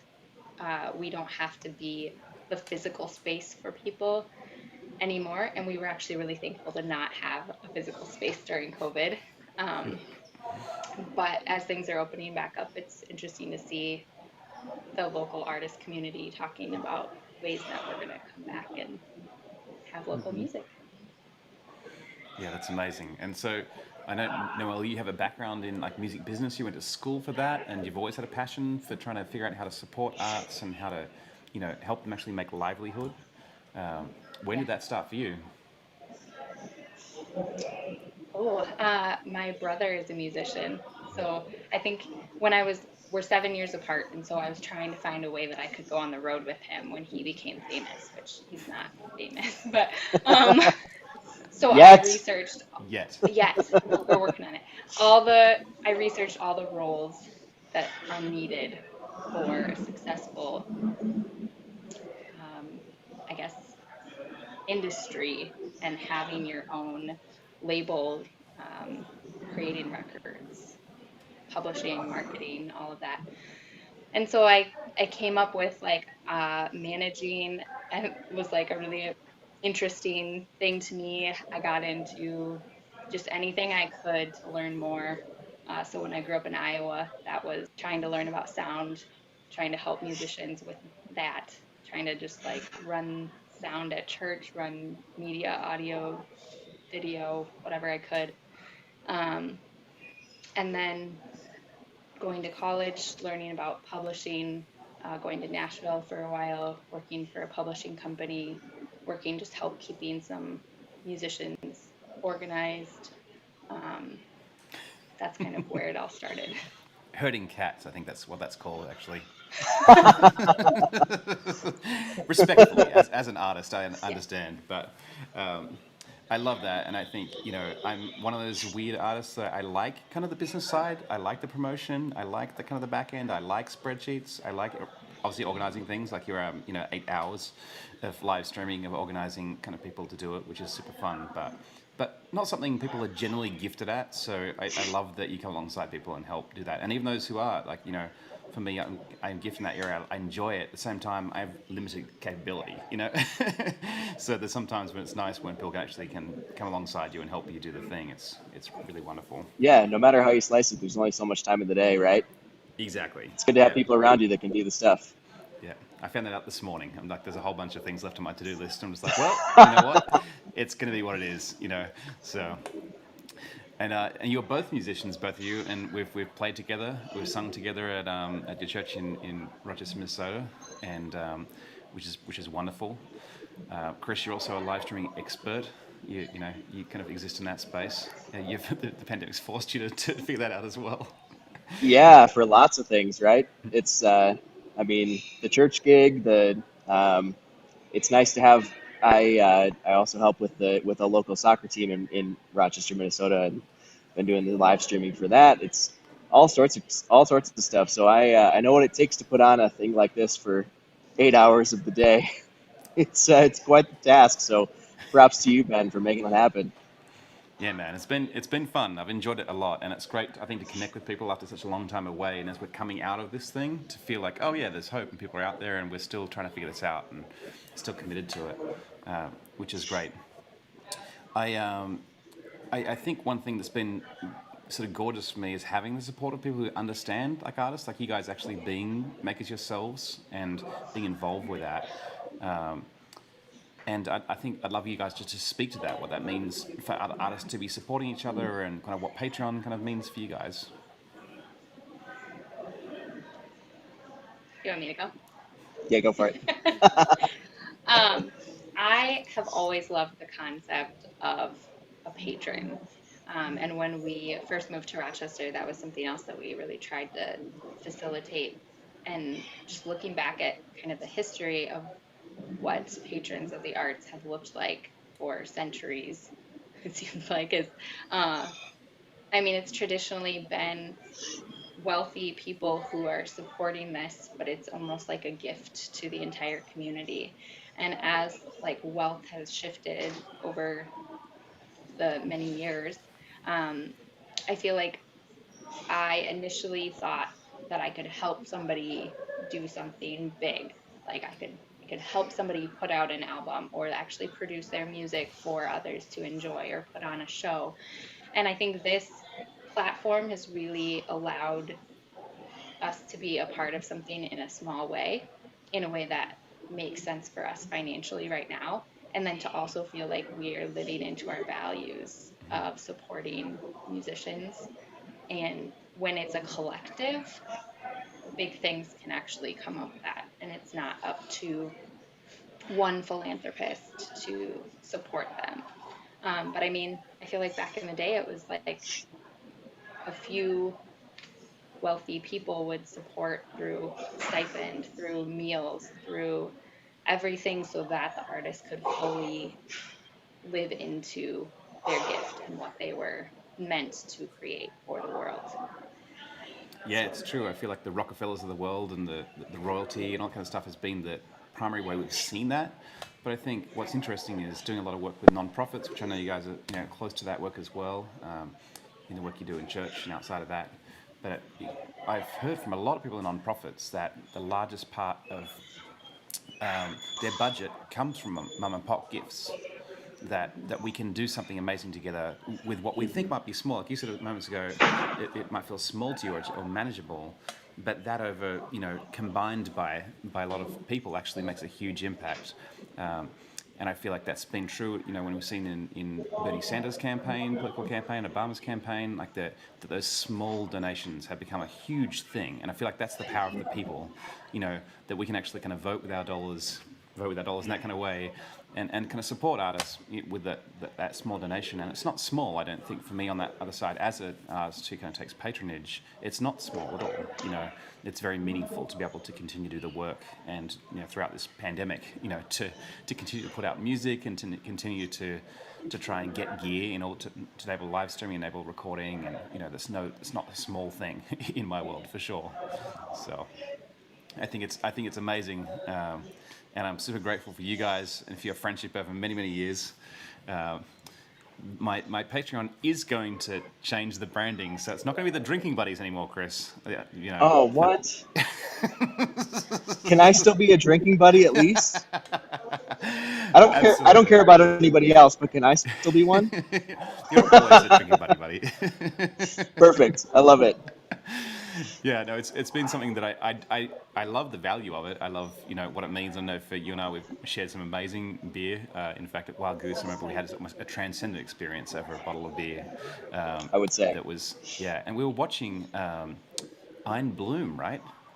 Yes. Is that who we were watching? Oh, my stars. Oh my gosh. Just phenomenal band. Everyone should check out. And I just remember this Yes, incredible beer absolutely. and them pouring themselves out emotionally on stage. And I'm like, this is a perfect moment, you know. Mhm. I don't think I'll ever stop enjoying those moments. I just realized for me that leading with the Drinking Buddies might have been a slight kind of. It's not quite the whole brand. So, yeah, That's fair. it's kind of funny. Ben Well, you can know, incorporate on us. You know, for me, thinking about that last question that you asked, Ben, you know, it's certainly a lot of what Noel shared, and being part of something, and kind of putting the value, you know, putting our dollars where our value is, in terms of supporting, not only musicians but our friends, right? I mean, I think there's a big part of that we want to do this together.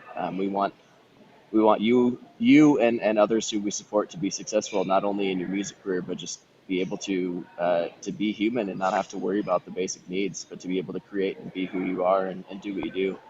But I think, you know, it's also the thing that I've realized is that, being a patron for one or two of you, that we like to support, very quickly turned into, being a patron for 3, 4, 5, 6 people, and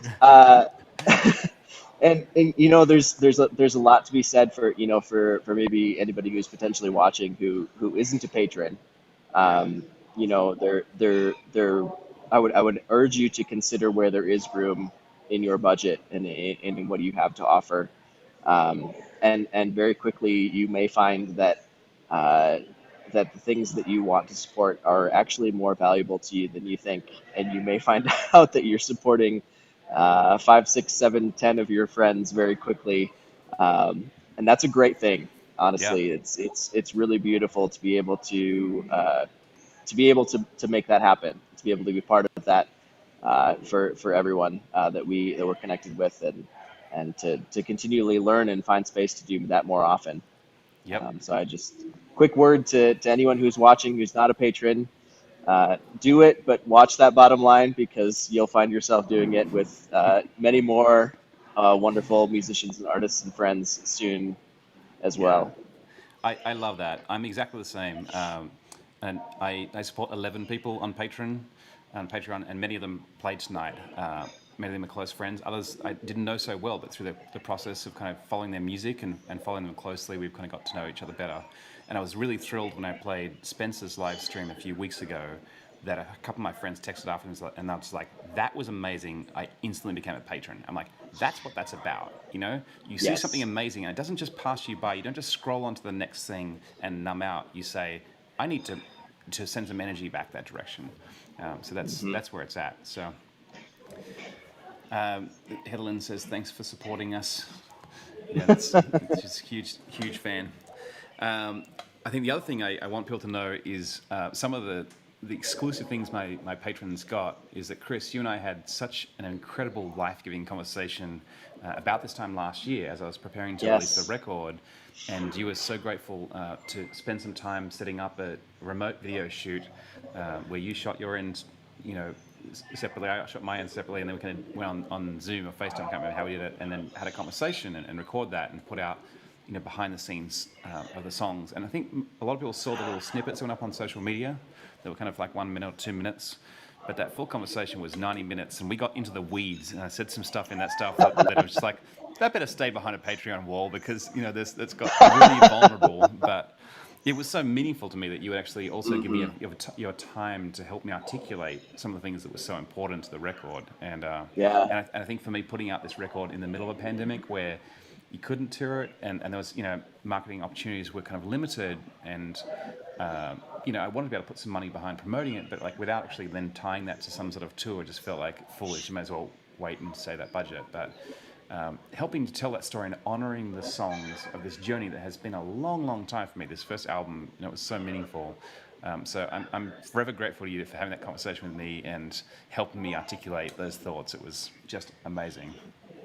Yeah, well, it was fun for me too, and one of the things that's that I've always appreciated it in the music events and things that Noel and I have put together with the Jive Mill and some of our other events is that we have had the opportunity to have some really, really great connections with artists. We get to bring a musician in, and we get to know them on a level other than just putting on a show. We get to have a conversation with them. We get to understand what they bring to the table, why they bring it to the table, those sorts of things. And this is no different. And I think, certainly we've gained a lot of that through the shows that we've put on.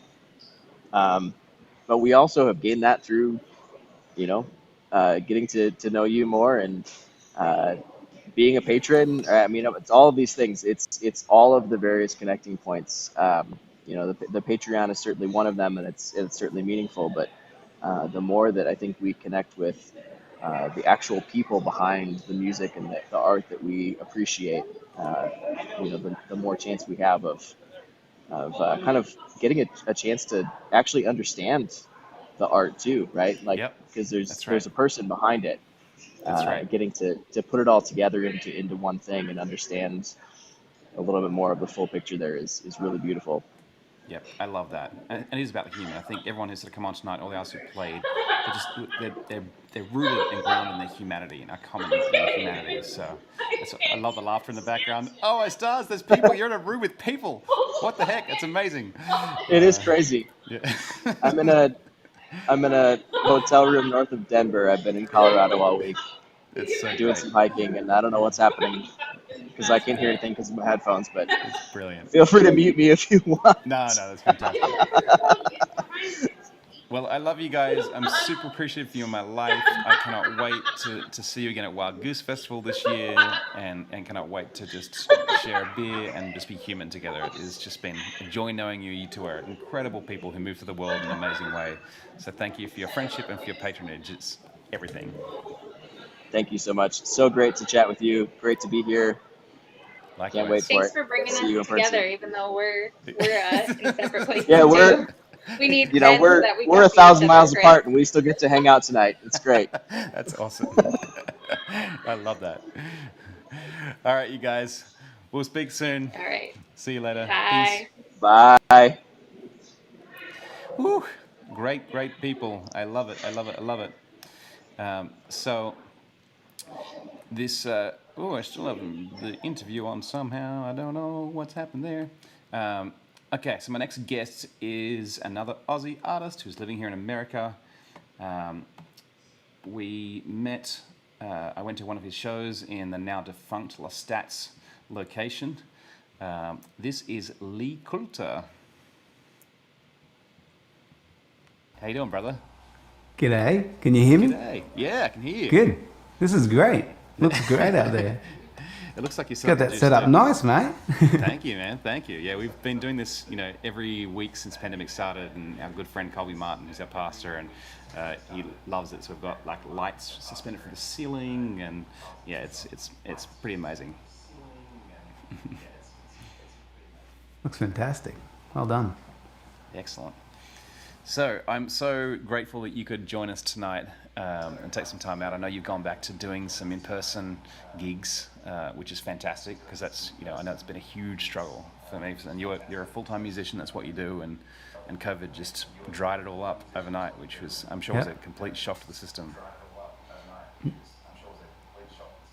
Yeah, crazy times. Really kind of tested a lot of things I'd never had tested before. So that was kind of, difficult at the time, but good to grow through that, Yeah, for sure. A That's few awesome. lessons in there, for sure.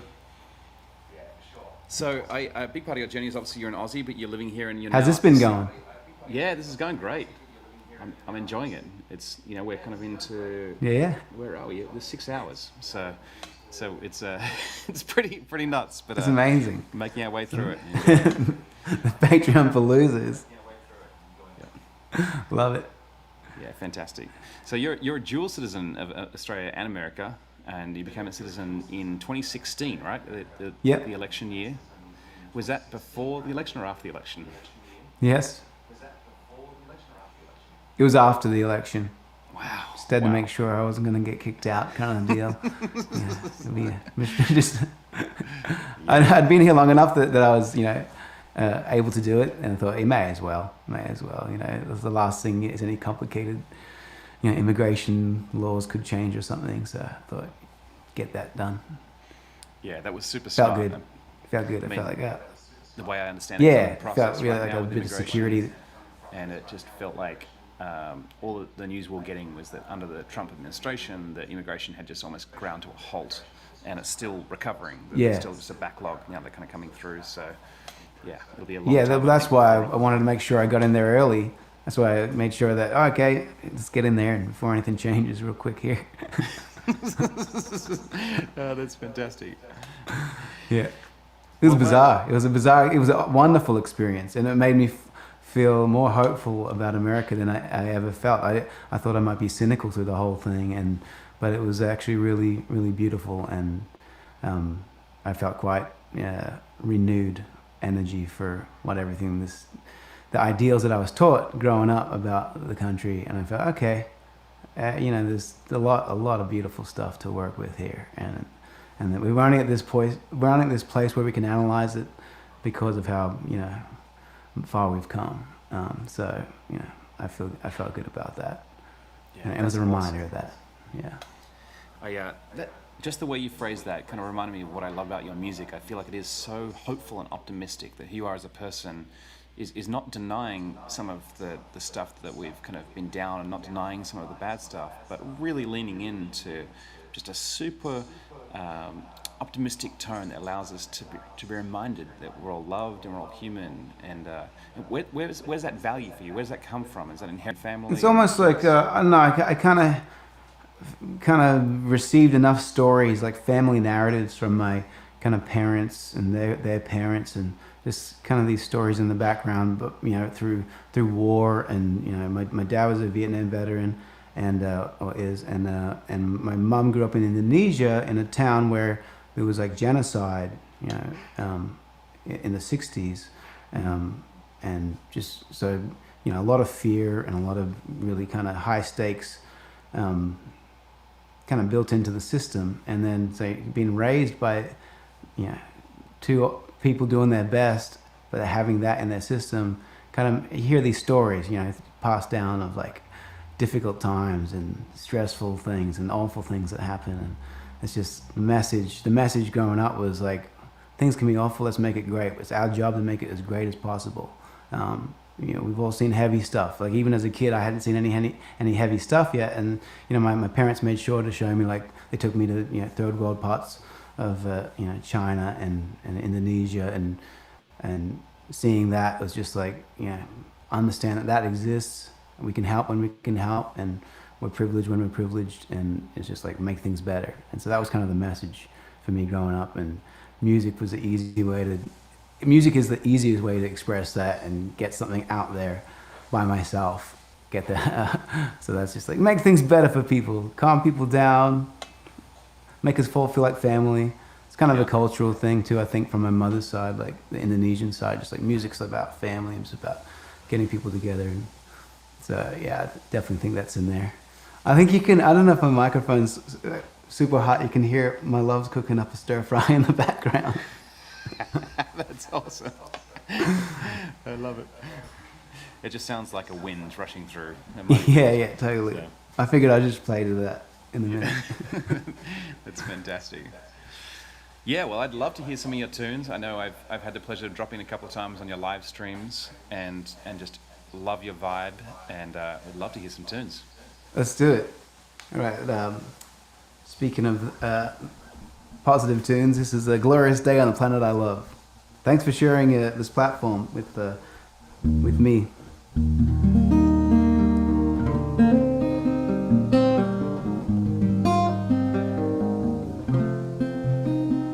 You can hear the stir-fry frying pan. Just imagine it's like a cymbal, a little jazz cymbal.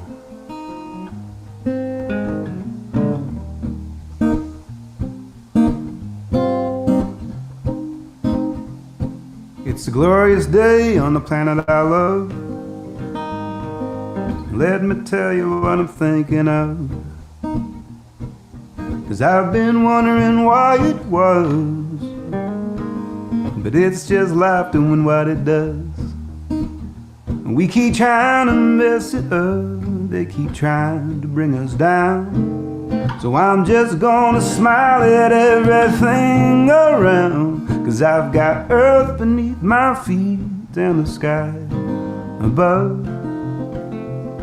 It's a glorious day on the planet I love.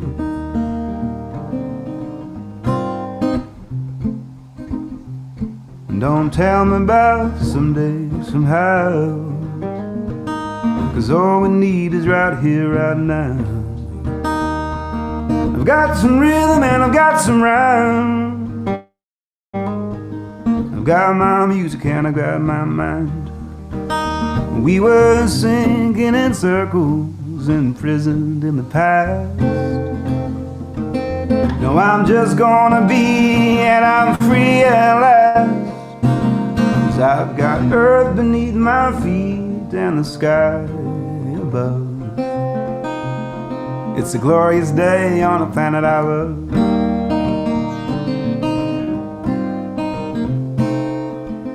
Because as children playing somewhere, how's life on Jupiter? I don't care, oh no, 'cause we've got lovers just laying there.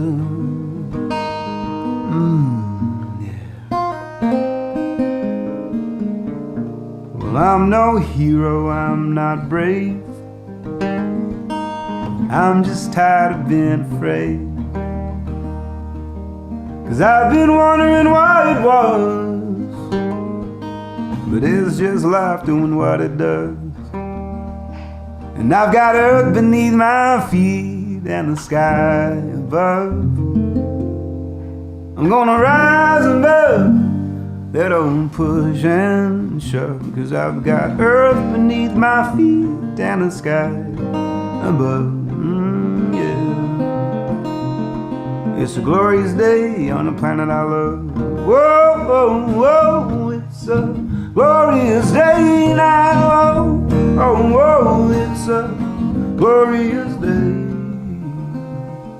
It's a glorious day on the planet I love.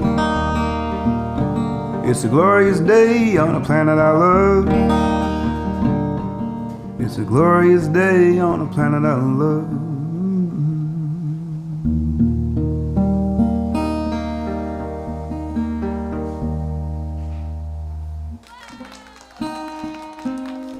Since I'm playing this show for Ben, I'll play a song that I wrote back in Australia, hanging out on the Gold Coast. Sitting on the beaches out there, I must have been about 20 years old, half my life ago. I still play the song all the time at my gigs, and it's on my album and everything, so it's kind of fun to have a piece of art stick with you and you get to let it grow with you. It's called See the Sunshine. From the Gold Coast to San Diego, anywhere you please, really.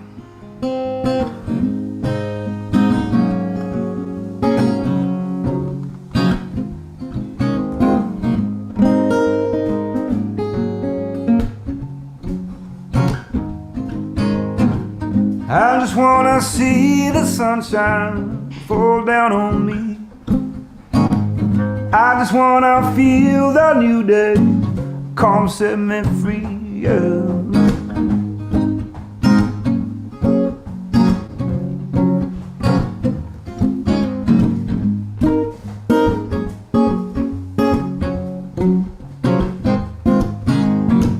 I just wanna hear the laughter in the distant breeze. Let's get together now and make some memories, so we could do it all over again. We could do it all over again. So we could do it all over, do it all over, do it all over again. I just wanna spend these moments letting them go by. I couldn't make a brand new baby, even if I tried. I just wanna hold this feeling forever if I can. All we need is you and me, yeah, and some oxygen. And we could do it all over again. We could do it all over again. So we could do it all over, do it all over, do it all over again.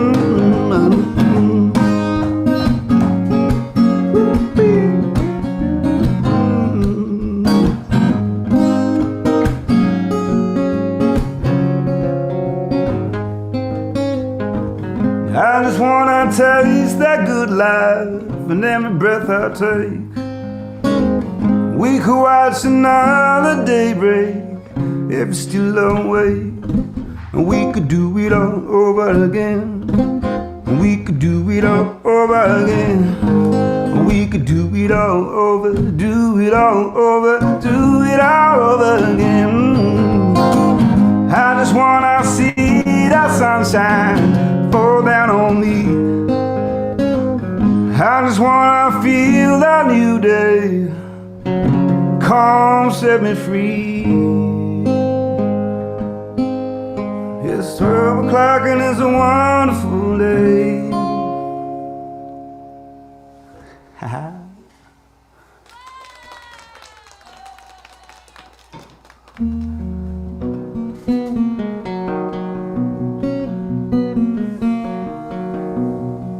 What do we got here?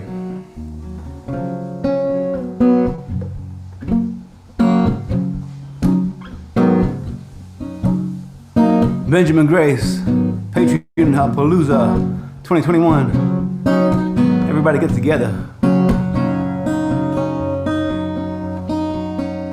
If I were the sea, I would love to see you smile at me. Walk the shore a mile with me.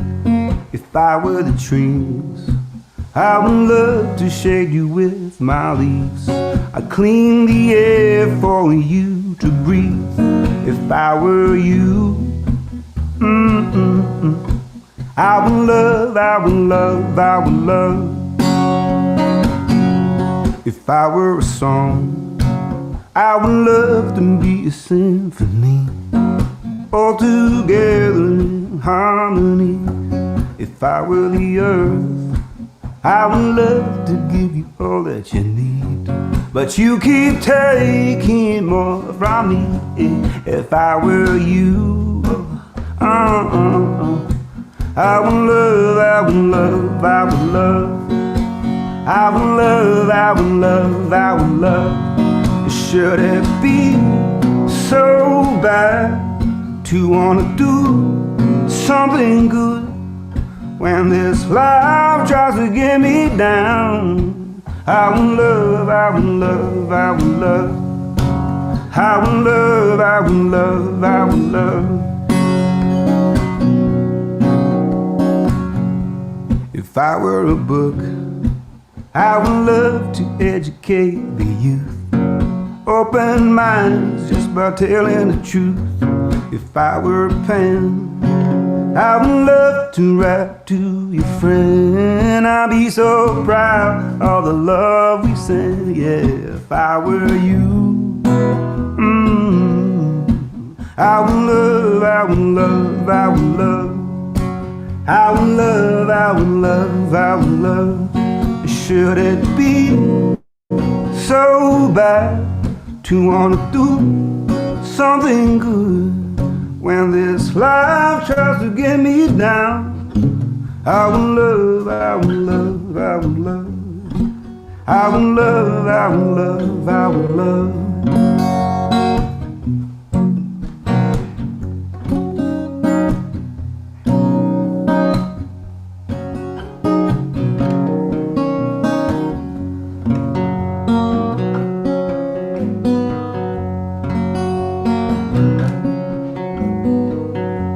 If I were money, I would love to end poverty. Instead they keep on wasting me. If I were a gun, I would love to never kill anyone. Will melt me down and make me something fun. If I were you, I would love, I would love, I would love, I would love, I would love, I would love, I would love, I would love, I would love.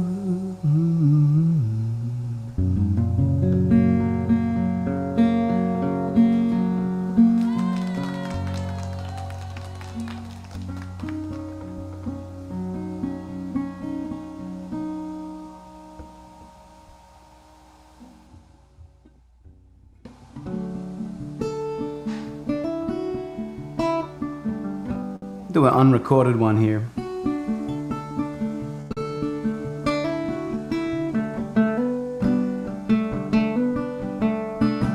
It's called Nostalgia.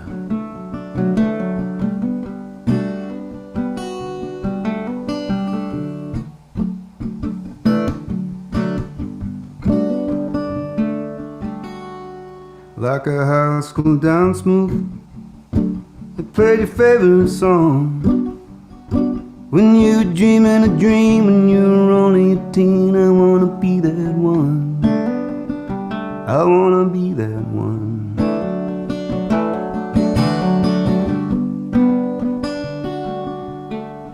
Love, I love to live in your nostalgia. Love, I love everything about you. Love, I love not much without you. Love, I love to live in your nostalgia.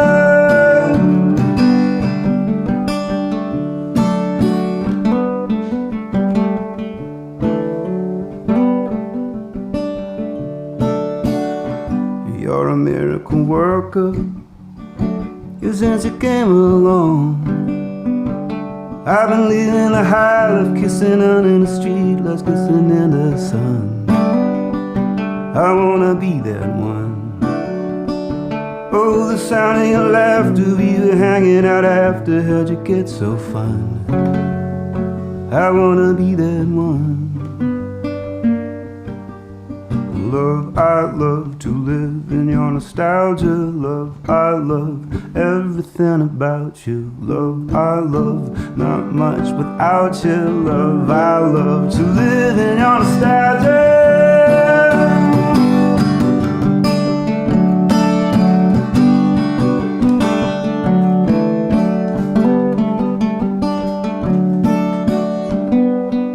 And I hold you oh so tight, and I'll lay my cards down right, and I'll light that spark in the dark and faded night. When you're stuck in traffic, waiting on a plane, I'll be walking my talk while you're taking a walk down memory lane. You still look the same. Ah, you look the same. Just like a high school dance move, you like my favorite song. When you were dreaming a dream, when you were only a teen, I wanna be that one. I gotta be that one. Yeah. Yeah. Yeah. Yeah. Love, I love to live in your nostalgia. Love, I love everything about you. Love, I love, not much without your love. I love to live in your nostalgia, to live in your nostalgia, to live in your nostalgia, to live in your nostalgia. Patreon Palooza.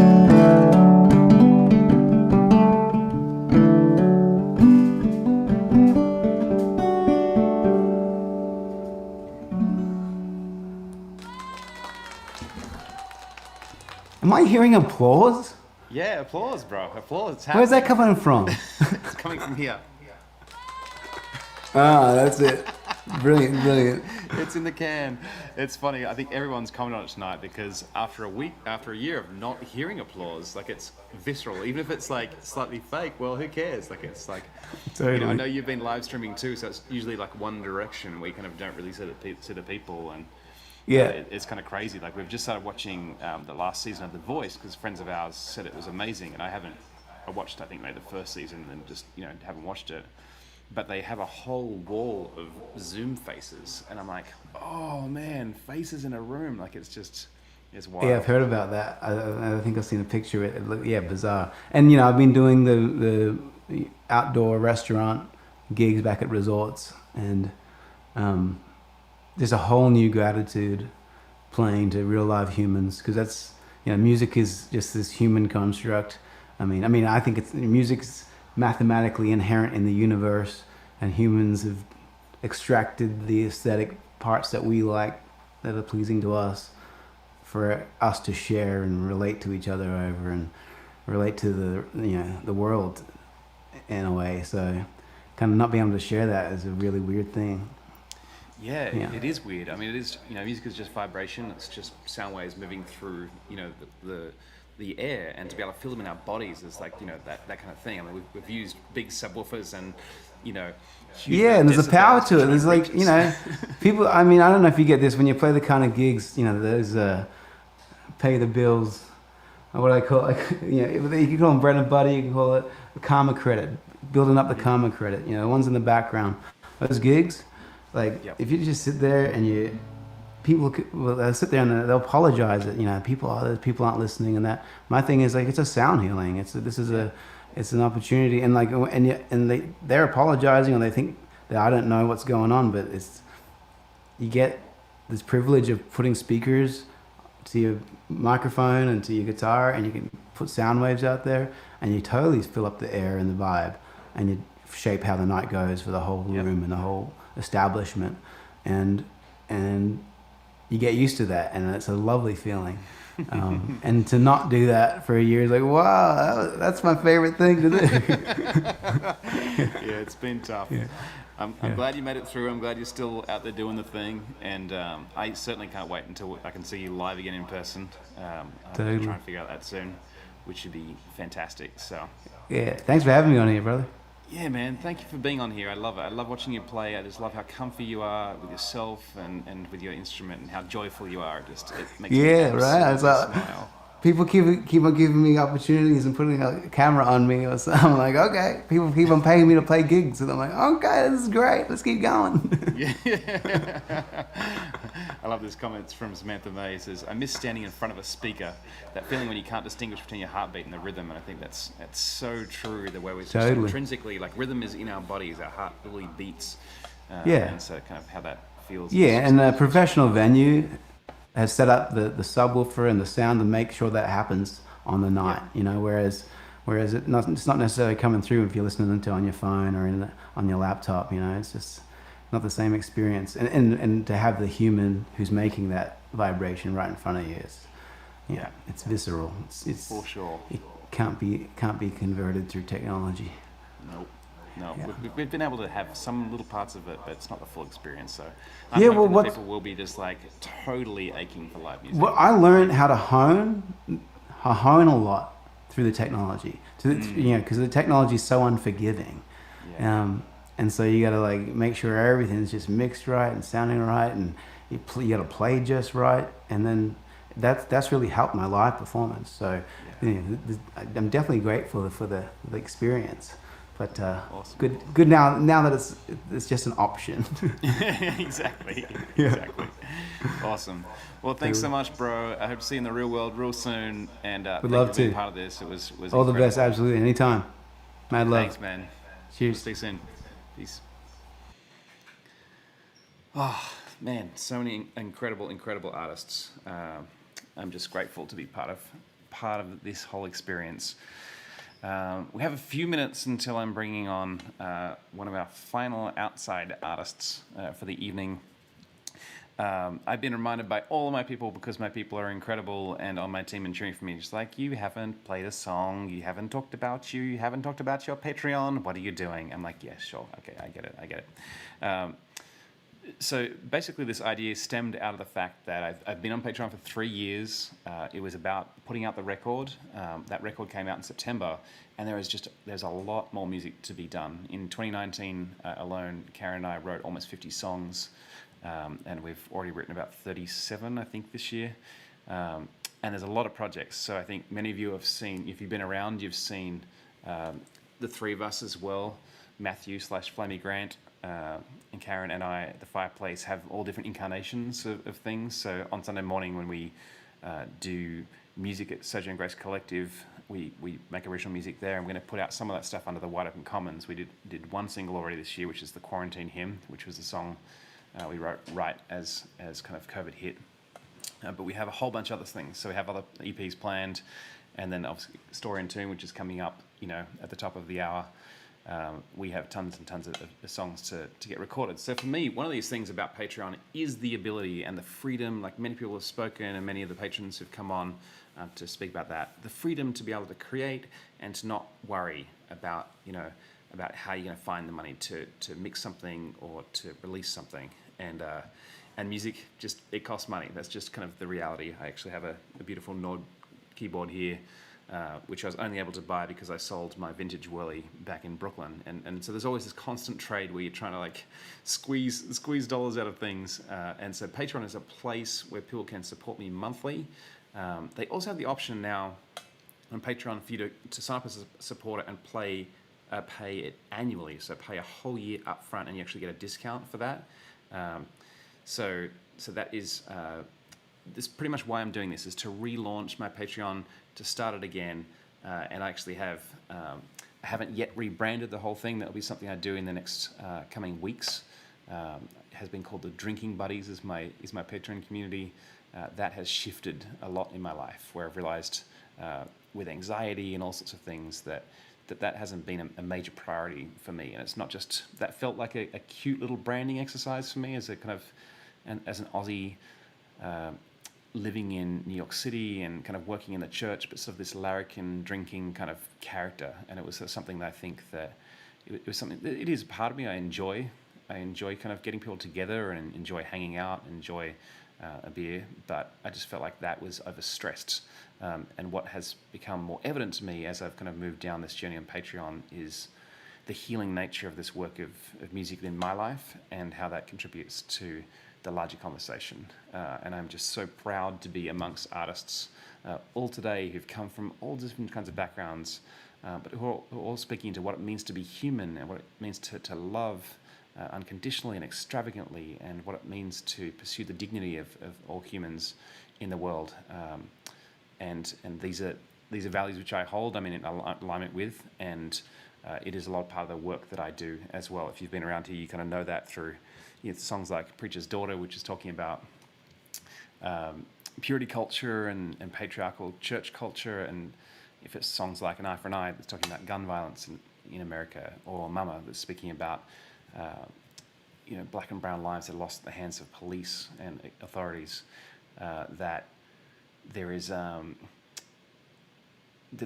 lot to talk about, and there is a lot that I think Lee actually kind of said it nicely, this kind of sending out these vibrations, hoping that they kind of make a difference and influence the kind of the world in a positive kind of way, that they seem like a preposterous idea that a few words, a few lyrics, a 3.5-minute song might be able to heal some wounds. But as I've watched tonight and, a couple of weeks ago when I was on the live stream with Spence, many people, I saw many of you were so moved by that plowshare prayer, and I think that moves the needle. That empathy, that understanding between us as humans is why I do what I do. It's what gets me up in the morning. What motivates me to turn up to the desk over this last 16 months and do a lot of solo work and a lot of recording and squirrel myself away when I'm so used to being on stage and being out on tour. So I would absolutely love your support on Patreon. This is an unashamed pitch. We are coming up on 7 hours. I have sweated in this room and sat here and organized this so that we can enjoy this together as humans and celebrate who we are and celebrate that we're all loved. So if you kind of want to kind of head over to, there it is up there, patreon.com/bengracemusic. I haven't revamped it all just yet, so that's one little thing I will say. There are a whole bunch of tiers there, and in each of those kind of tiers, whether it be $5 or $10 a month or $20 a month, there are certain kind of things that I've promised will be true. Most of those are things that I still make available. Although what I have noticed as part of doing this Patreon work is that people don't come knocking for me to give them their rewards. So when I'm going to rebrand this, I'm just going to make it open. Everyone kind of gets everything. You know, everyone fully belongs and doesn't need to be kind of locked out of any kind of level. I want to share that openly, and you understand that you're partnering with me to make music to freely release and make available to people on Spotify and in other places. So those tiers will still stay because, you know, obviously for some of you, you might not be able to afford, you know, a ton, but you can still do a small part. And as Chris and Noel said, that small part makes a huge impact. But for some of you who might be able to kind of afford a little bit more, it certainly is massively meaningful to have patrons on board who kind of really dig in and give up to the $50 level a month. That is absolutely amazing. So that's my pitch. I've talked about Patreon. I've done it. I will talk about it much more. And I think you'll see in the coming weeks me completely relaunching that, rebranding that. And my Patreon community, instead of being the drinking buddies, is going to be the remedy, because it's speaking about the healing that I've experienced personally and the healing that I hope that comes from participating in this different way of shaping the world and different way of building creative community. So you can head to patreon.com, Ben Grace Music, and sign up and become a patron. I would absolutely love it. And watch out for some special deals coming in the next few weeks on there, and some things I'm going to announce. All right. Oh, Samantha May, I love you and appreciate you too. You have been an absolute trooper, just hanging in here all day. I absolutely love to see your little. I'm circling where you are, I think. To see your little face up there. I also have loved seeing your face in person. All right, friends, here is our final external performer before Karen and I take you out for the evening. This is one of my dear friends. Just got to try and find where I put her. Oh, you want good jazz? Oh, you want good jazz? What?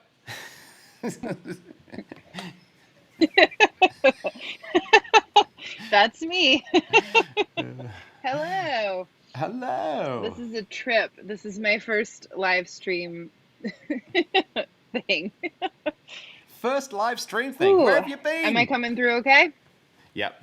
It's always a little bit at first. I know. I've watched all of them. Yeah. I don't know. I mean, Colby kind of said that it was sort of a thing, and sort of eventually catches up. So, yeah. It's technology. It is what it is. You know, we'll take it. Absolutely.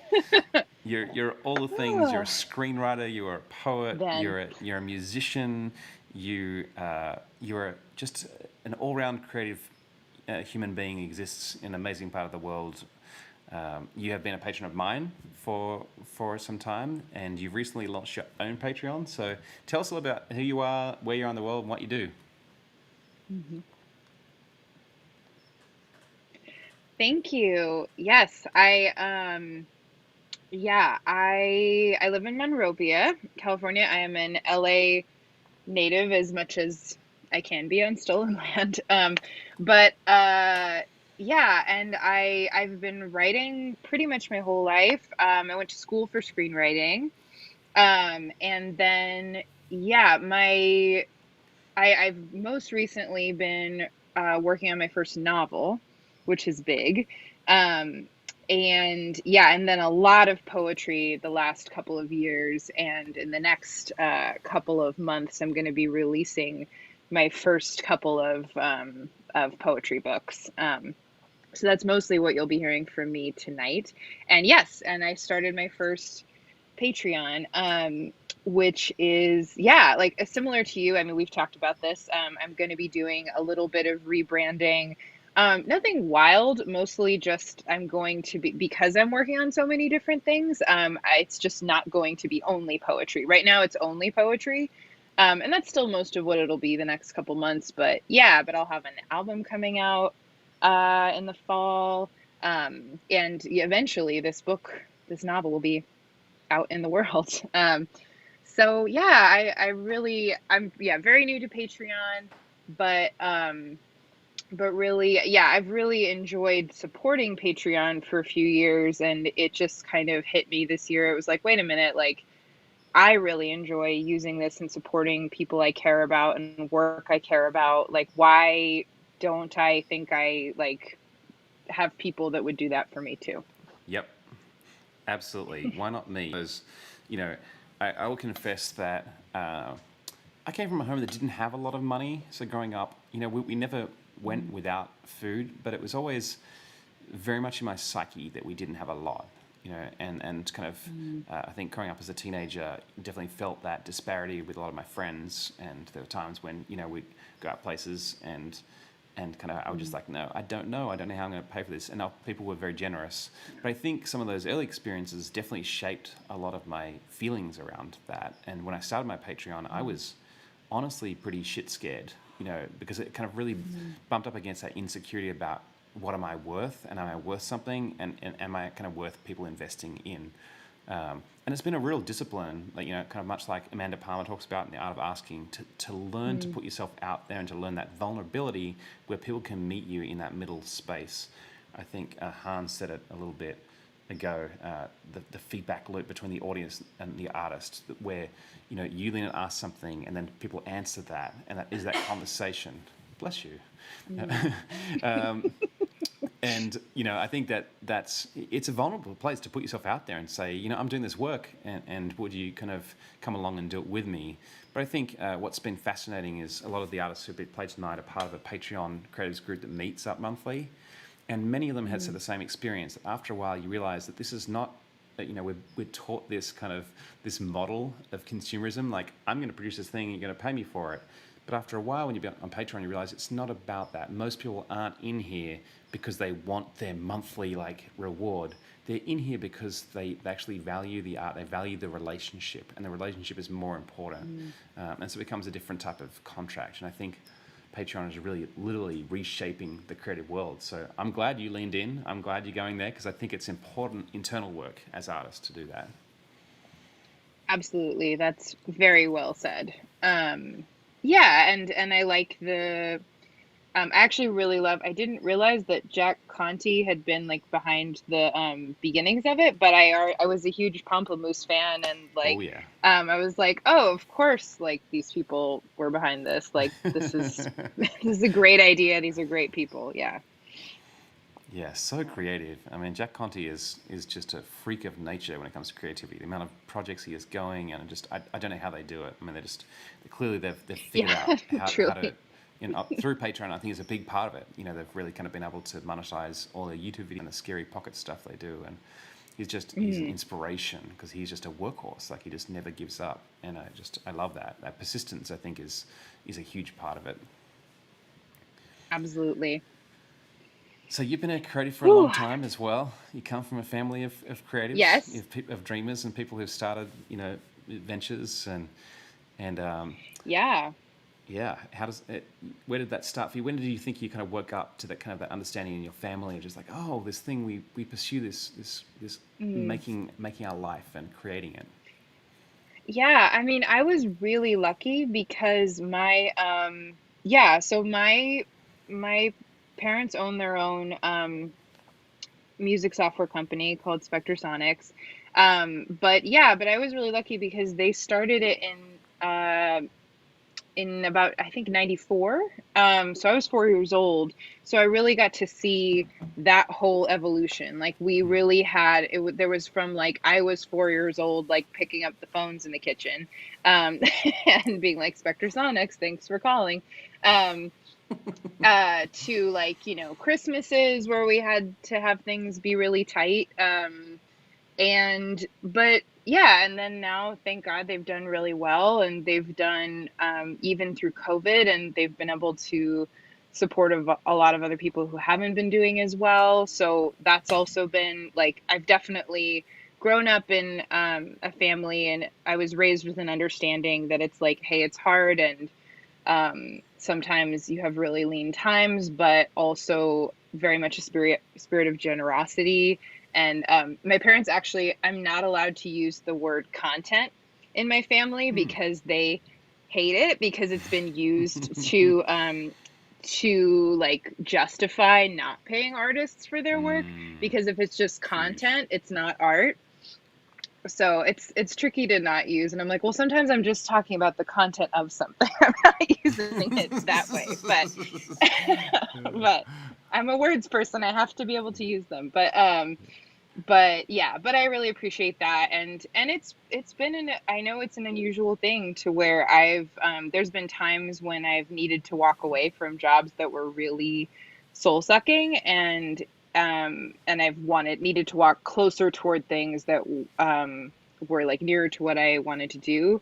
And it's been amazing to have parents who support that and that are like, yeah, that's what we had to do too. So Yep. I'm really grateful. Yeah, that's awesome. I love that. Yeah. All right. Well, I would love to hear you, perform or read a few Yes. poems if you're keen. I'm going to use Yeah, this give me transition to set up our little setup here. yes. Totally. What time wise, what are we looking at? I just want to time out my stuff so I don't go over.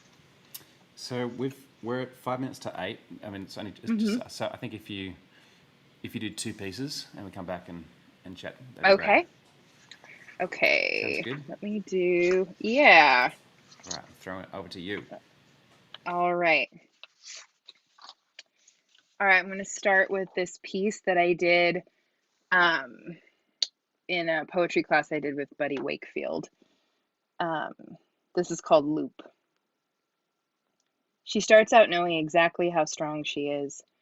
My goddess never lets a less than story pull her from pedaling straight up the hill. Meanwhile, my knees are a battleground of sidewalk scars that will set me apart and remind me, as long as I'm in this skin, I still want the keys to a world that wants me dead. This body has opened too many times for me to forget what the well flowing forth can do, but I still duck the floodgates, fear the end of all my substance left to say. I still come back here drinking only what dries me. I was born with my cards on the table, but wearing your insides as outsides makes better armor than you'd think. Besides, it's easier to throw darts at your darkness, repressed in stereo. It's the best cover yet for mine. But at the end of our wreckage, I will remember I don't want to be someone that already gave everything I needed to you. Why didn't anyone tell me I could fall in love with my own legs climbing a mountain? I carry the impetus to know myself as they never let me, like the time I started returning anger's calls, breathy and begging on the machine, let's go to the ocean and scream into it like we used to. To be goddess grown is to laugh off every last that hubris pushes past my teeth, but, and, both and, this is the last of my tired loops. This next one, no, that's so uncanny, but I also appreciate it. All right, this one I'm gonna read. This isn't in the book. That one, the last one I read is from the Love Poems collection that's coming out this summer.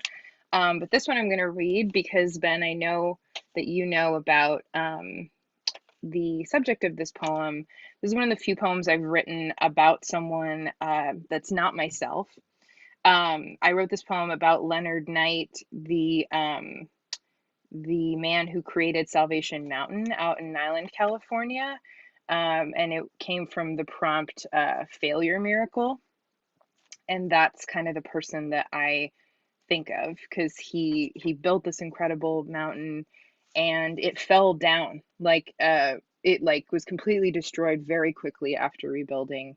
And he said this thing immediately after where he was like, I guess God just wanted me to do it differently. And then he just built it again. So this is called Leonard. I cut myself down with the best of them.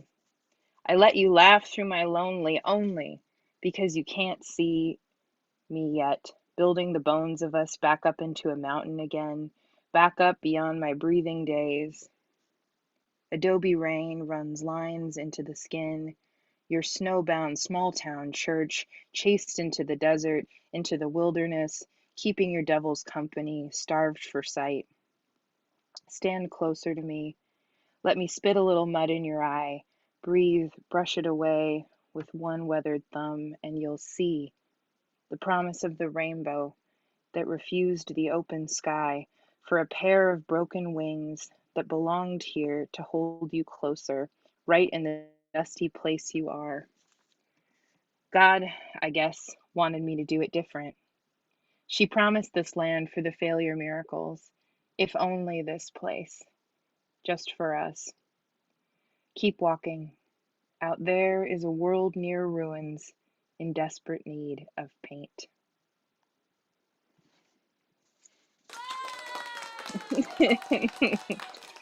Thanks, y'all. They don't have like a little snaps thing. It's just full on claps. I know. We need coffee house vibes. Yeah, coffee house vibes. If I had more time, I would have done that, but no, alas. Yeah, come on, Ben. Like, oh man, if I just worked a little bit harder, Jazz. Yeah, if you could just have added a couple, 8 more hours. Wait, I can't hear you, Karen. I'm going to get to that. I want. Yeah, the question is the question that was up here further. Is this what you answered? Oh, I think when I introduced you, the immediate knee-jerk reaction, because I think about this often, so I'm glad that someone said it out loud, is this one. I'll bring it on screen so I can read it. Wait. Jazz, can you make a dark side account for bad Jazz? It's like, oh my gosh. I think it should be called, oh shit, you want bad Jazz. Bad Jazz. Oh my gosh. I should do that, because I will say I guess I'm officially announcing this or whatever, but I did this a couple stints of nude photography over earlier in the year, and I had wanted to play with this project of using poetry in the censor bars. And so I was like, actually that would be I was like, it kind of needs its own account, so maybe that's what it'll be. I love it. I think as an Enneagram 4, playing with the dark side, I think is super interesting. Mm-hmm. So, but that's the problem, is I can't have I'm all of the things, Ben. I can't silo myself into accounts. It is true, and as someone who I think keep on carving up a lot of my music into different brands and that kind of thing, is you realize at the end of the day, I think people are interested. My friend Nate Morehouse, who came on and Patreon, has been a friend for years. He's kind of endured all of the different incarnations, and I think that is part of it, is having people who can hang with you regardless of what you have to say and how you say it. It just happens we also live in a world where they like things siloed off into little boxes so that it's easy for you to identify you in certain things, but yeah. Exactly. I think I also haven't done my kind of rebrand, like I was saying, with my Patreon, but I think the theme that I'm going to be using once I do is less mystique, more multitudes, because my friend had said that he was like, you don't he was like, well, you don't have a lot of mystique, but people know what you're about. And I was like, you know what? I'm fine with that. Enneagram 4 is just wearing it all on the sleeve. It's fun. Or on the boob, is the no sense of things. So. Yes, exactly. That's what's coming next. That's fantastic. Oh. Well, I'm thank so you so glad much you're for able having to me share on. your gift with us. And I was actually thinking, I don't know if I've kind of heard you read any of your own stuff. Maybe at church once or twice, but I like Yeah, it. that's true. I think it was only, I don't even know if you were there yet. No, you weren't for when we did Sojo Story Slam. So yeah, hopefully more soon. Because it's a different discipline. It's so funny. I keep on hearing about all these things that Sojo used to do. I'm like, I've been around Yeah. for 2 years now. Come on. So there's a few things that need to come back, I think, after Pandemic Land. So Yes, please. fantastic. Definitely. Well, I love you. I'm glad Thank to have you, you in my my friend. life, Love you. and hope to see you soon. Yes, definitely. All right. Bye, Excellent. friend. See you later. Bye. I'm realizing I'm just doing this left-hand wave because I'm actually, like mouse on the right-hand side, and I'm not good at the left-hand wave. Like I'm not a good waver. I don't know why I'm doing this, but anyway. 7 hours, yo. We've been on doing this thing together. I love and appreciate so many of you who've just hung in there and been on this feed, and it's just fantastic to see your faces and your voices and your comments jumping up. I know I promised story and tune. I also haven't really played a song this whole set just yet, so I think what I was going to do before I drag Karen up here is so one of the things I think I've already talked about it and alluded to it earlier in the stream. Karen challenged me a couple of months ago to write a song a day by myself, and so Karen and I have been working together for a couple of years now, and I kind of felt like, oh man, I just don't know if I remember how to write songs by myself anymore. So Karen's like, that's rubbish. You should just do it. Just get over it. And so I did. I sat down and wrote a song a day for a week, and absolutely loved it. And I shared all that stuff with my patrons. So I wanted to make sure I kind of play some of that tonight. So patrons got first glimpse of this particular one. This is the very first song that I wrote, called "You Haven't Told Me That's Over." Gotta turn my reverb on now that I'm playing songs. Where is my reverb? Where is my reverb? All right.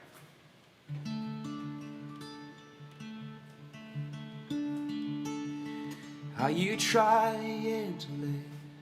No, I'm going to take that out of my ears because I don't need it. Are you trying to lay me down easy by not telling me the whole damn truth and dressing it up with words like love when I dream of lying next to you? To feel your lonely heart beating and to see the fire in your eyes. If that was something worth feeling, then why is it suddenly disguised? Why so quick to run to another? Is it simple in his arms? An uncomplicated lover, an impossible bond. You haven't told me that it's so. No, that's not the melody. You haven't told me that it's so, but that's what others say. And I've been trying to face this sober, but I cannot do that today.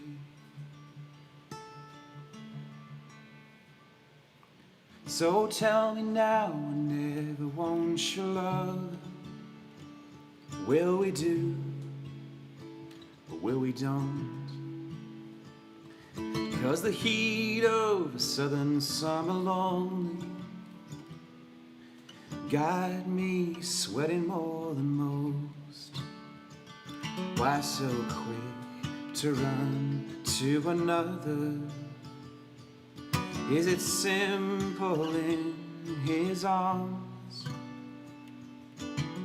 An uncomplicated lover, an impossible one. You haven't told me that it's over, but that's what others say. And I've been trying to face this sober, but I cannot do that today. So I weep for Carolina. She's always on my mind. In the Smoky Mountains I find you, to be now and never mind. 'Cause you haven't told me that it's over, but that's what others say. And I've been trying to face this sober, but I cannot do that today. Oh, I cannot do that today.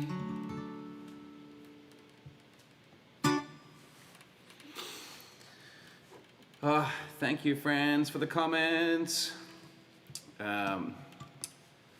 Yes, there's a whole bunch of other, there were 3 other songs I shared that particular week, and I will confess one of the things on my list of things to do this morning was to practice a few of those and kind of get, remind myself what they sound like. I didn't do that, so I think we're going to, commence the portion. I might play one more song by myself, maybe on the mandolin. Let's see how this sounds like. I literally threw some reverb on before we started, so I hope it's sounding okay out there and not too washed away in the flood.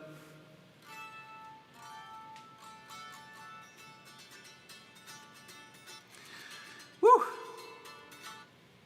Thank y'all. I definitely, a lot of those songs I kind of wrote in that week were definitely like super Enneagram 4-y. They were just right up in my feels. A lot of them had started with lyrics. That song I actually kind of had written in the summer of 2018,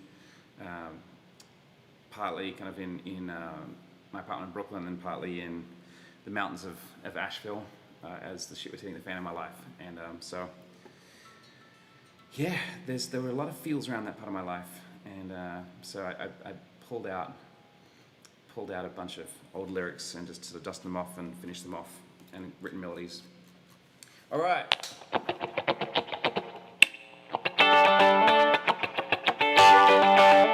Whoa.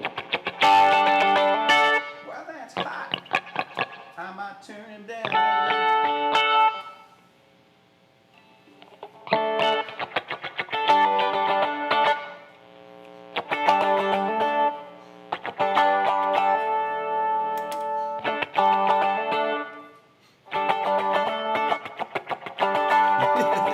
Turning off keyboards, trying to avoid buzzing. A lot of things going on.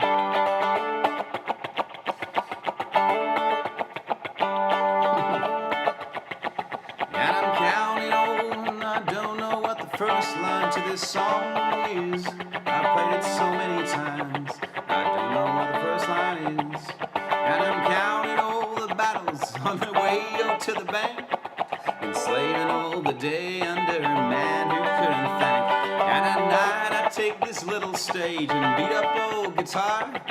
The only way that I get paid is, boy, you go real far. And I'm counting all my failures as I stumble off to church. All the shame and guilt I hold and all life's little hurts. And the preacher says that freedom's found in confessing all our sins. Boy, the list is way too long and I don't know where to begin. Oh, for sure this life is thankless, it is cruel. a vapor in the wind, and a game will never win. So forgive me if I look a fool. I praise the Lord for what He gave and drink this cup half full. That reminds me, you know, I usually play this first in my sets, and it's usually about drinking. And I haven't had a drop to drink. Do you think you can give me a beer from the fridge? Is that okay? Oh boy. 7 hours, it's getting a bit loose. And I'm counting all my blessings on the way up to the bar. Good Lord knows that these few nights, they won't go very far. But I'm sure to find some beauty in the bottom of a beer. Some days, hell, I'll be honest, it's the only joy around here. Oh, for sure, this life is thankless, it is cruel. A vapor in the wind, and a game will never win. So forgive me if I look a fool. But I'll praise the Lord for what she gave and drink this cup half full. Woo! And I'm counting all my struggles on the way down to the grave. I'm trying to be thankful, just like the scriptures say. And I'm praying at the end of all this trouble I will find a little hope, a dash of joy, and oh Lord, peace of mind. I'm praying, oh Lord, peace of mind. I'm praying, oh Lord, peace of mind.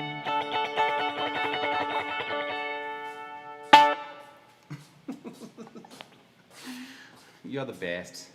Tell you Everybody, this is the time. So your husband asked you to do a live stream with him. And then he's like, woman, Get me a beer. Get me a beer. Hi, I love you. Hey, I love you too. Do you see how you didn't have to drag me up here though? I know, I'm just... I just came voluntarily. I consented, like it was nice. It's so funny. I'm having this moment in my life where I'm realizing I've spent 7 hours, you know, I like... got the spinny chair. 7 hours, like, talking to some of my favorite people and doing the whole thing. And I'm like, oh, now I need to get up and be me. And I had a moment of discomfort with it. You and can I'm do just, it. We like you. I'm just squirrely in my skin a little You bit. can be okay. But You know what's fun about this for me? I have no idea what we're going to sing. Like, no, not a clue. we have not made a plan here at No all. plan. So I'm just at your mercy. Like, we are following your whim Yep. in story and tune land. Man, people are here right now. Oh, People, hi. people like have just showed up. Josh Scott's here. Hunter's here. Paulie's here. Well, this is amazing. This is amazing. I'm missing half of your comments, and I moved further away, and I'm old, so I can't like. Yeah, your comment I thing should is really little. Just you know make what? it bigger. I should make it bigger because should. it's just us now. Because you and can. Yeah. Because I can't. There we go. Look, you can Woo! read what the people I are can saying. read what the people are saying. Look at all that. Oh, you gotta catch up now. I do have to Do you catch guys up. want to know a fun story about that? Do that. That new song that you just wrote, that one that you just played, the new one that we haven't done anything with. You want to know what's nice about that? Because yes, you are correct. I was like, you need to write some songs by yourself and like grease the old muscle and like remember that you don't have to just do what I tell you to do all of the time and like you're a brilliant and talented songwriter in your own right. And you're like, sure. And then you wrote many sad songs as we expected, but that one is very like, are you cheating on me and breaking up with me and you just haven't told me yet? But then, in the bridge of that song, so my name, Karen, like I have my name from James Taylor's Carolina in my mind. So in the bridge of that song, he's like, so I weep for Carolina, she's always on my mind. And I'm like, what have I done, Benjamin? Like, Lord. I apparently am having a real good time that I don't know about. So it's not that, for the record, no one's told me that it's over yet either. So I'm learning as we go. What are we gonna sing? This song. Oh, great. It does feel right. Hi, Paul. Before Facebook named it, before Avril saw, before Shakespeare penned it, before all of the rom-coms, before Nashville wrote it, Long time ago. before before Cosmos sold it, before our stars did collide. Baby, don't blame me. It's not me or you. We're all we did invented. And it sure as hell ain't something new. But it's complicated, ain't like Johnny and June. And I can't comprehend I can be with you soon. Romeo and Juliet didn't end well, but theirs is a story that we all tell. It's complicated, ain't like water and oil, things that probably shouldn't go together at all. But love is really simple and fancy free. So honey, won't you try being complicated with me? Whoa. Lily's always here. Just on this song. Take it back to the garden, as far as Adam and Eve.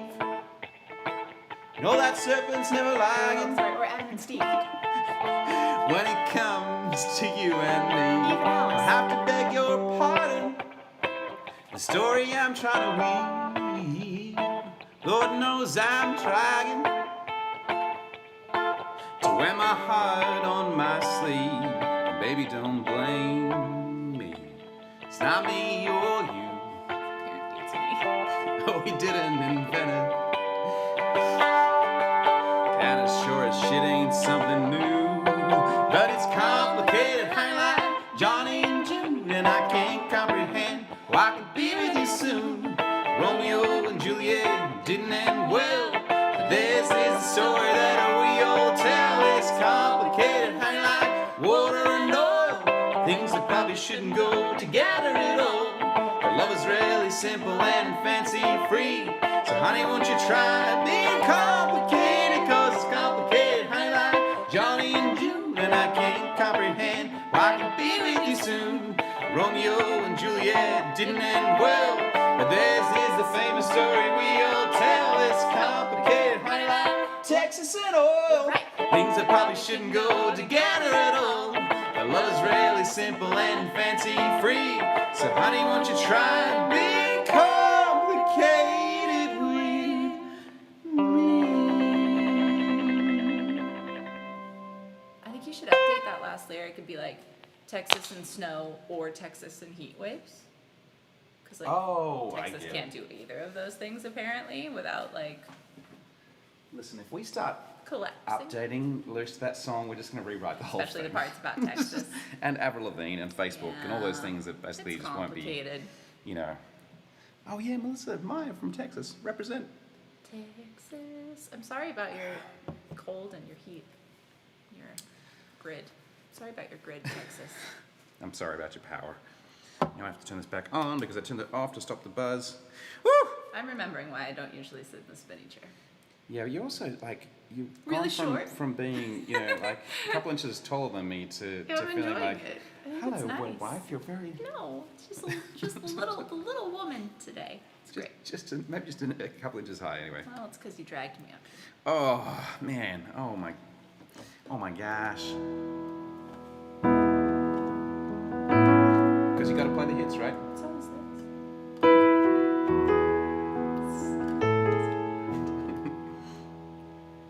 Would you come with me to Colorado?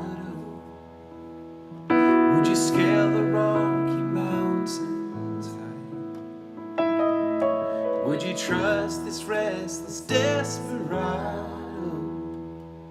Would you love me till the seas run dry? Let's get away from the city and the noise, from the grinding pace, the pavement pounding, people and their ploys. Let's get away, feel the freedom of the road. We'll see where the wind blows.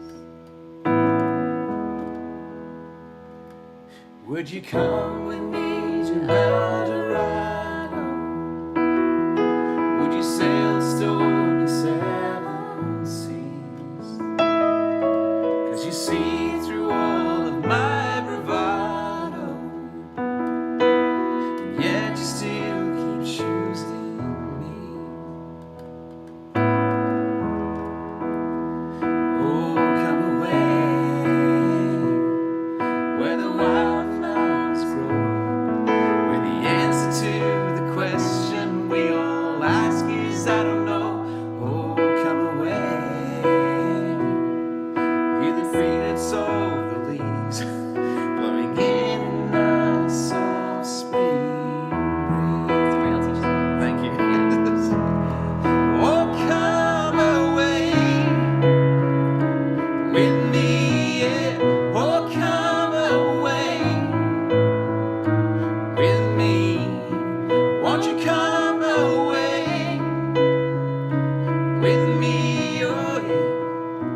Would you come with me to San Diego?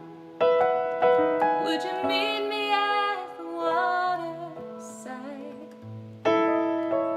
Would you trust this restless desperado? Would you love me till the seas run dry?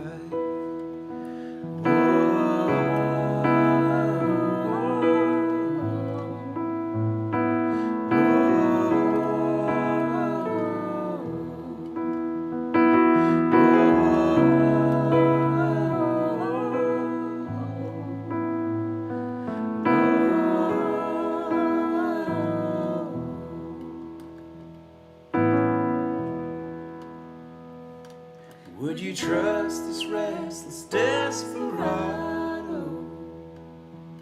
Would you love me till the seas run dry? Would you trust this restless desperado? Would you love me till the seas run dry? Thanks, y'all. I see Daniel James here, another beloved friend and patron. And maybe we might be a part of Daniel's wedding in the fall up in Oregon, which would be lovely. Katie, thanks for jumping on in. It's fantastic to see you. Woo! All right. Yes, we're now in uncharted territory. I hadn't really thought of what we're going to do next. It's fun for me. So far, I'm knowing the words better than you're knowing the words. Yeah, that's true. So far, you're winning. So this is true. I just need to figure out which folder you're under. Oh, Karen, that's yeah, it's after your name. That's my name. Yeah. Mm-hmm. It's in that song about Carolina. Tell the story about Torch. Tell the people about Torch. Innocent. So my best friend is the Statue of Liberty. Wow. No. I have the extraordinary privilege of having my best girlfriend be pretty much the best human that exists. Like I got the best one. That's just that's it. Sorry everyone. And there was a night where she was sitting on the deck and she was holding baby Mercy, our friend's daughter Mercy, and an owl was circling overhead, and it was all this just beautiful kind of peaceful imagery. And this song just sort of started pouring out, and it started as a song about Kate, and it turned into a song about the Statue of Liberty, because that's what you do. And it wound up being a song about this idea of this sort of repressed mothering spirit in the American dream, and just this idea of underneath all this patriarchal linear bullshit that there was this mother heart saying, "Bring me your tired and huddled masses. Let me give you rest. I will hold you under my wings. Let me keep the light on for you." And so it became kind of a political anthem for a time where we really needed one, I think. Do you remember how to play it? I was just teaching it to myself again. That's good. Yeah. You feel good about it? Yeah. Okay, good. Just quickly learning it again, just so I knew kind of what was happening. So we released this song. This was the very first ever Story in Tune release on July 4 last year. We kind of thought that was the way to do it. The way to do patriotism was to kind of remind America what she was and what she could be. So here it is.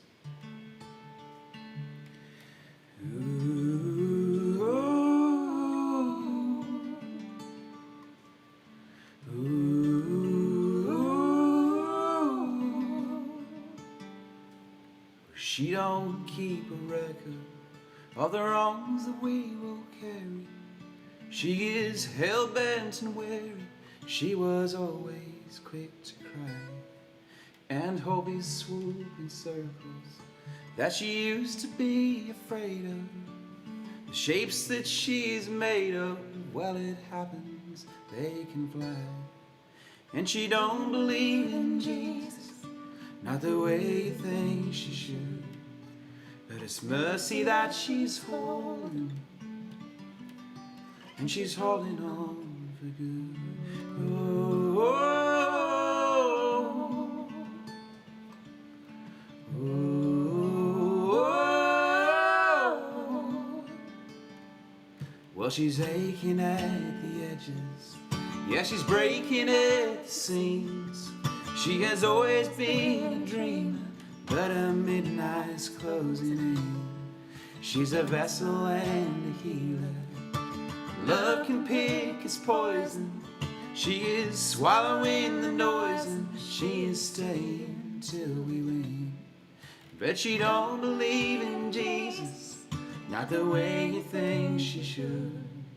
But it's mercy that she's holding, and she's holding on for good. So bring your tired and huddled masses, bring your yearning to breathe free. Bring your never was and has-beens, bring your desperate liberty. She is mothering the exiles, she is coming home for more. She is holding back the lightning, she is lighting up the shore. Ooh, oh, oh, ooh, oh. And she don't believe in Jesus, not the way you think she should. But it's mercy that she's holding. No, she don't believe in Jesus, not the way you think she should. But it's mercy that she's holding, and she's holding on for good. Oh, oh, oh, and she's holding on for good. Oh, oh,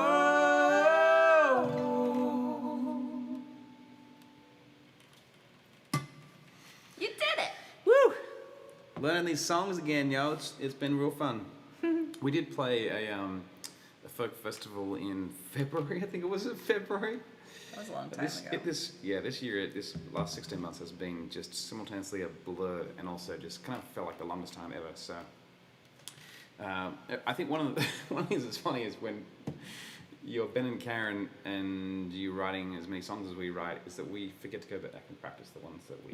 We'll forget that we wrote some of them. That's I true. think that's 100% true. Every once in a while, you're like, this song, cool. Yeah. Oh, what song? So that's fun. What do you got? What do you think? Well, I guess I can hold on to this for a little bit longer and do another song here. Okay. If I can. With your guitar? With my guitar. It's exciting. I heard a rumor that you're not really a guitar player, and I think the general consensus is that is false. Shh. This one, but I don't remember what capo this one is on. The one where it feels like it's in the right key for you to sing it. Yeah, I just need to find a set list so I can tell what it is. Red Tide Capo 5. Excellent. All right, 5 would not cool. have been my guess. No, I was going to do 3, and so that's Yeah. why I thought I would check. Where'd you go? Anissa confirms that it is definitely false. Definitely false? Right, okay, Yeah, cool. it's false. Sincere, what's it in though? I don't know, this is ambitious of you. Another thing you should know about Ben, if you're going to be a patron of Ben's, is that he doesn't actually make chord charts for any of the songs that he writes. He just figures out how to play them and then remembers how they're all played the rest of time. So that's what he's doing right now, is figuring out, because there's just words here. There's no actual music written down. All the music lives in his head. Which is a bummer for me if anything happens to you. I just had that very dark thought. All the songs die with you, Ben. My God. Support this man so he can write chord charts and get the songs written down. Thanks. Great. Is that enough time? I ran out of things to say.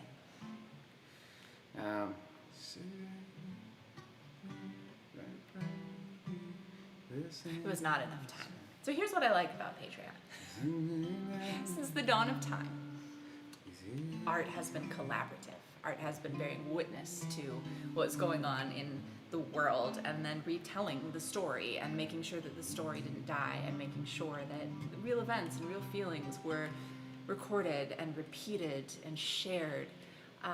And I think that over time, as our society has become more and more commodified, we've learned to commodify art as well. So now we have these elite artists in LA, in New York, who create art, and everyday humans can feel removed from that. Like we're not actually part of that process. And what I love about Patreon is it brings art back to a personal place where you are participating now in the creation of art that is personal, that's real. Your presence in this person's life is affecting the songs they write, the stories they tell, the poems that they present, whatever they're doing. You're having a direct impact, whereas, like, you know, John Legend is not writing me a song anytime soon. No. But you are writing me songs where I cheat on you and then we break up. That's not about you. But it's beautiful. It's such a beautiful, I think it's such an important return to that real, actual, tangible presence in the creation of art, because we shouldn't be removed from it. It shouldn't just be something we consume. It should be something that's telling the story of our actual lives. This is true. This is not the story of actual lives. This is a fictional story about a woman who drowns in the sea and about a husband who's pining for her. And algae. He built the house just north of where the sea took the girl with the long dark hair, and the ring she wore his best laid plans, and any hope he had that he might love again. Only 16 when he learned her name, 22 when she had it changed to his one Sunday late in June. Spent a week by the sea for their honeymoon.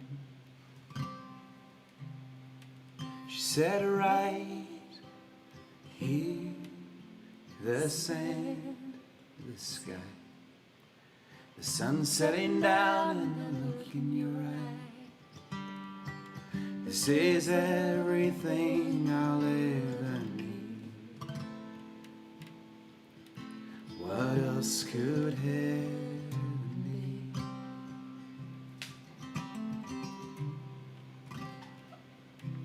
Sea kept the girl one morning swim, kept her life and tomorrow and the best of him.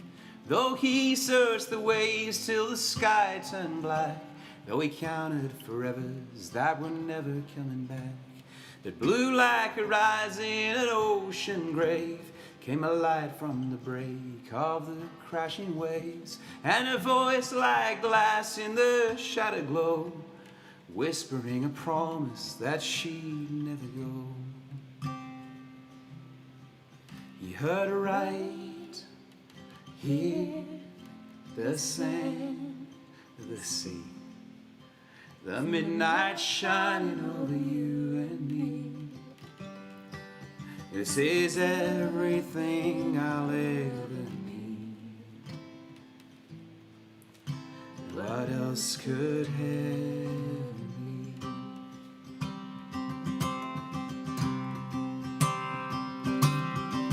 Now she comes with the red tide, stays the springtime by his side, and she says his name so sweet and clear that he don't care that nobody else can hear. Well, the winds change and the waves shine with a light like her blue eyes, and she says his name so sweet and clear that he don't care that nobody else can hear.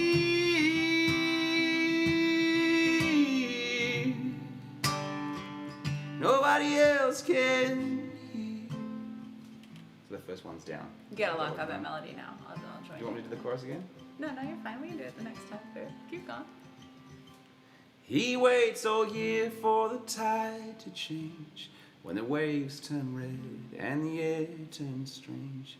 He stands by the sea till the sky goes black, the pale blue grows and the girl comes back. This town sings a story like a campfire song, how love is strange and deep and strong.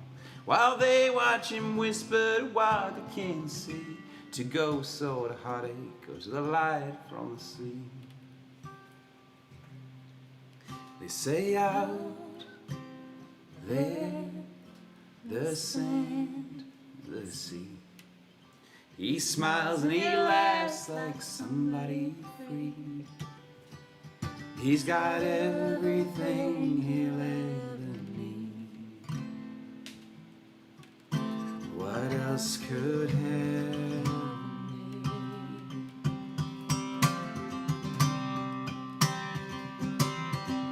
Now she comes with the red tide, stays the springtime by his side, and she says his name so sweet and clear that he don't care that nobody else can hear. Well, the winds change and the waves shine with a light like her blue eyes, and she says his name so sweet and clear that he don't care that nobody else can hear.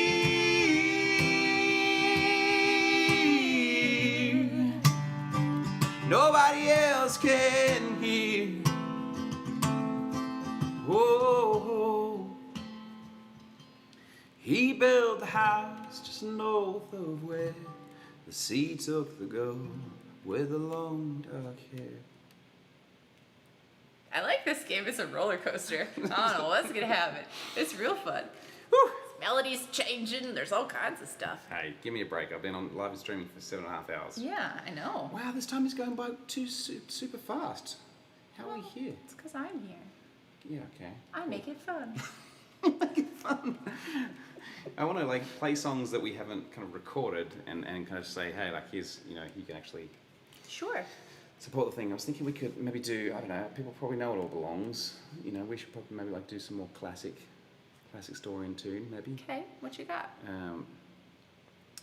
Where's the cowboy one? This one? Should we do this one?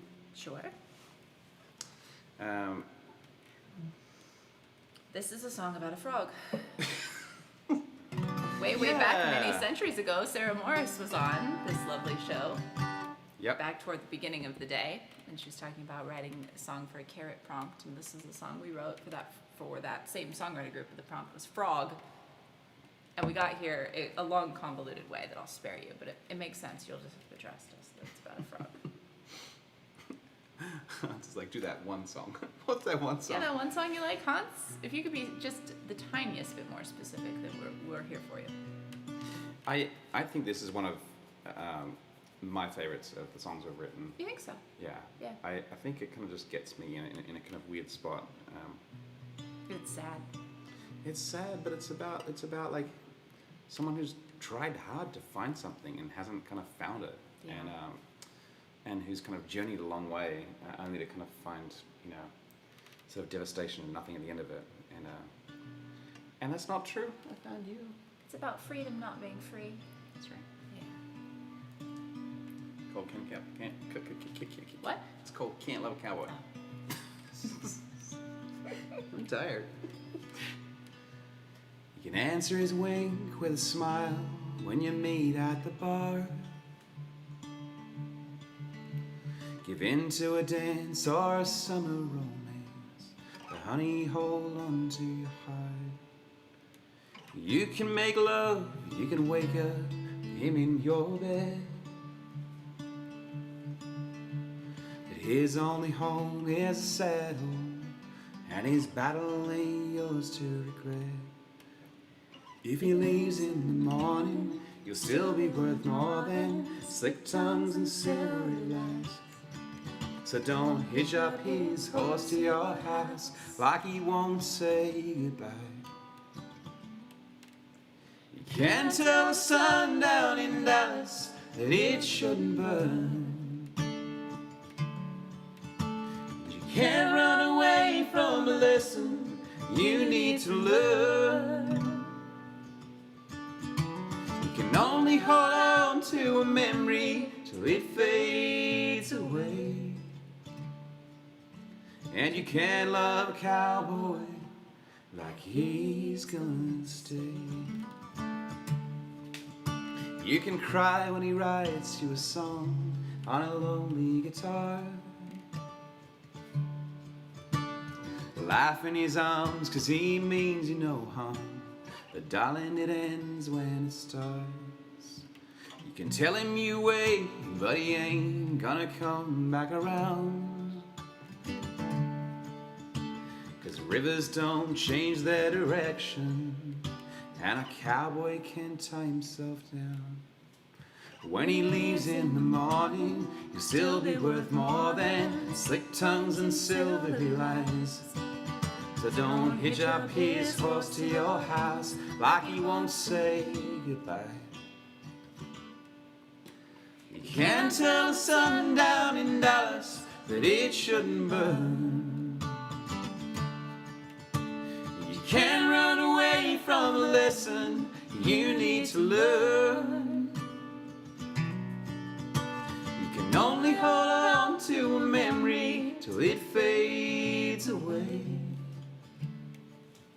And you can't love a cowboy like he's gonna stay.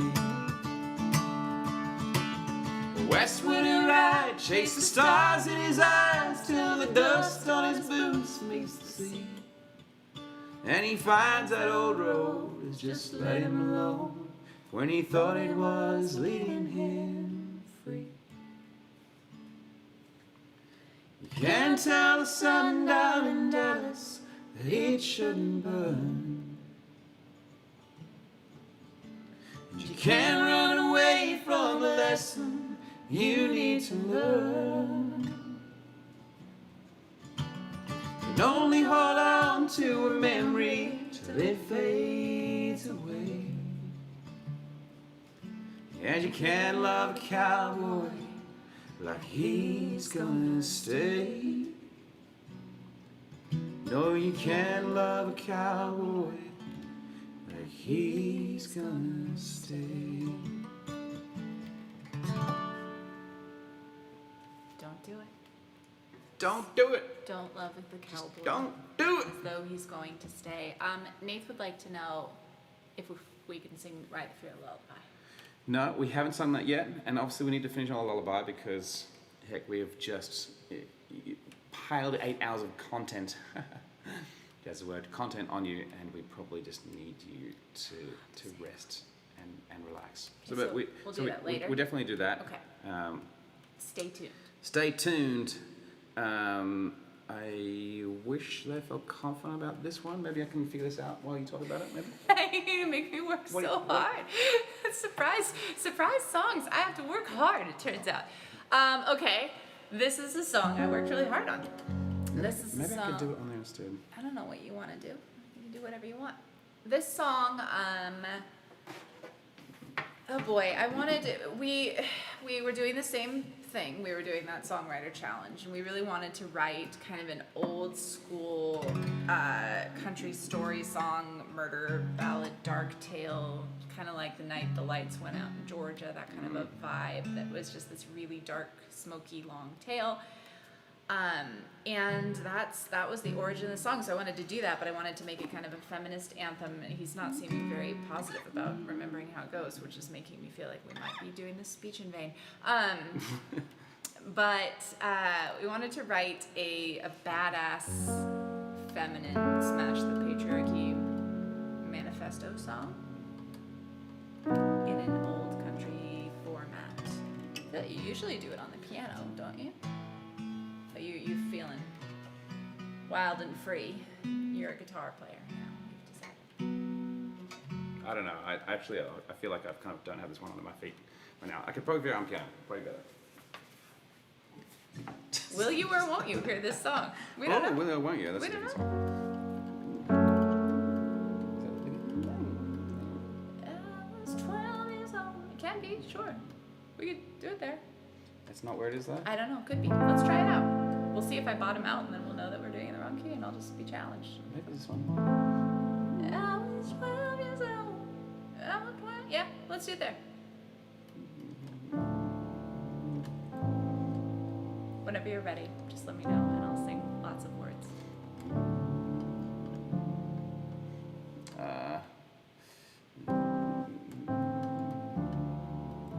This is the most suspenseful between songs I think that we've ever done. I kind of dig it. I feel like we should make people live in suspense longer. See if they can guess what song we're doing. Be a good time.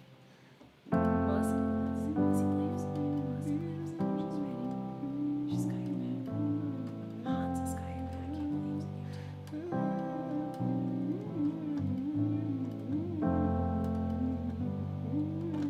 Are you ready? Okay. All right. We're going to murder some people. I was 12 years old the summer we moved to the hills outside of Clemson in a rusty wagon near overflowing with Mama's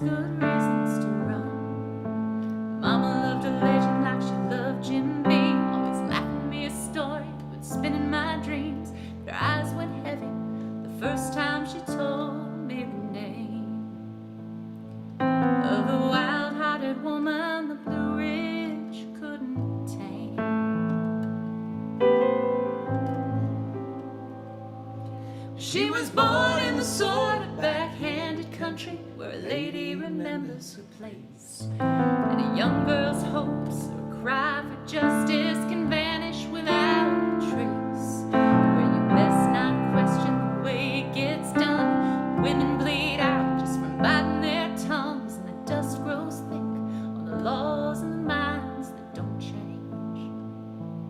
Until the wild-hearted woman the Blue Ridge couldn't tame.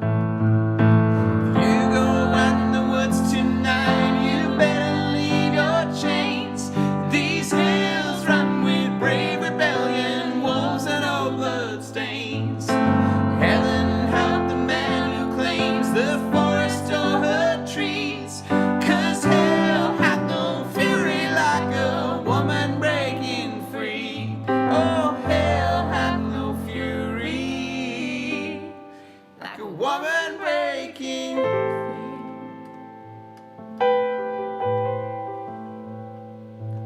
She was married to the sheriff at just 19. He was hungry and angry and rough. Everyone knew, the rumors flew, but the whispers were never enough. You see, that lawman, he don't care too much what's his to protect or his to touch. No one in town would dare to accuse him by name. But the wild-hearted woman the Blue Ridge couldn't tame.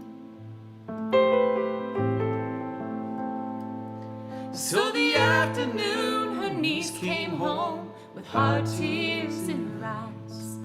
She marched downtown to the sheriff's station and demanded that he resign. The power bends which you can't prove, lies defend against the truth. They called her a whore for trying to take a good man down. Yeah, they ran that wild-hearted woman right out of this town. If you go out in the woods tonight, you better leave your chains, 'cause these hills run with brave rebellion, wolves and old blood stains. Heaven help the man who claims the forest or her trees, 'cause hell hath no fury like a woman breaking free. Oh, hell hath no fury like a woman breaking free.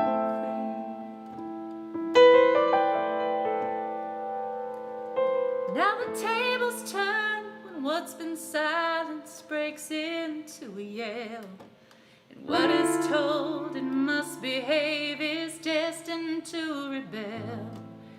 One lit match and gasoline will burn down all that won't come clean. And guilty bones are quick at catching flame.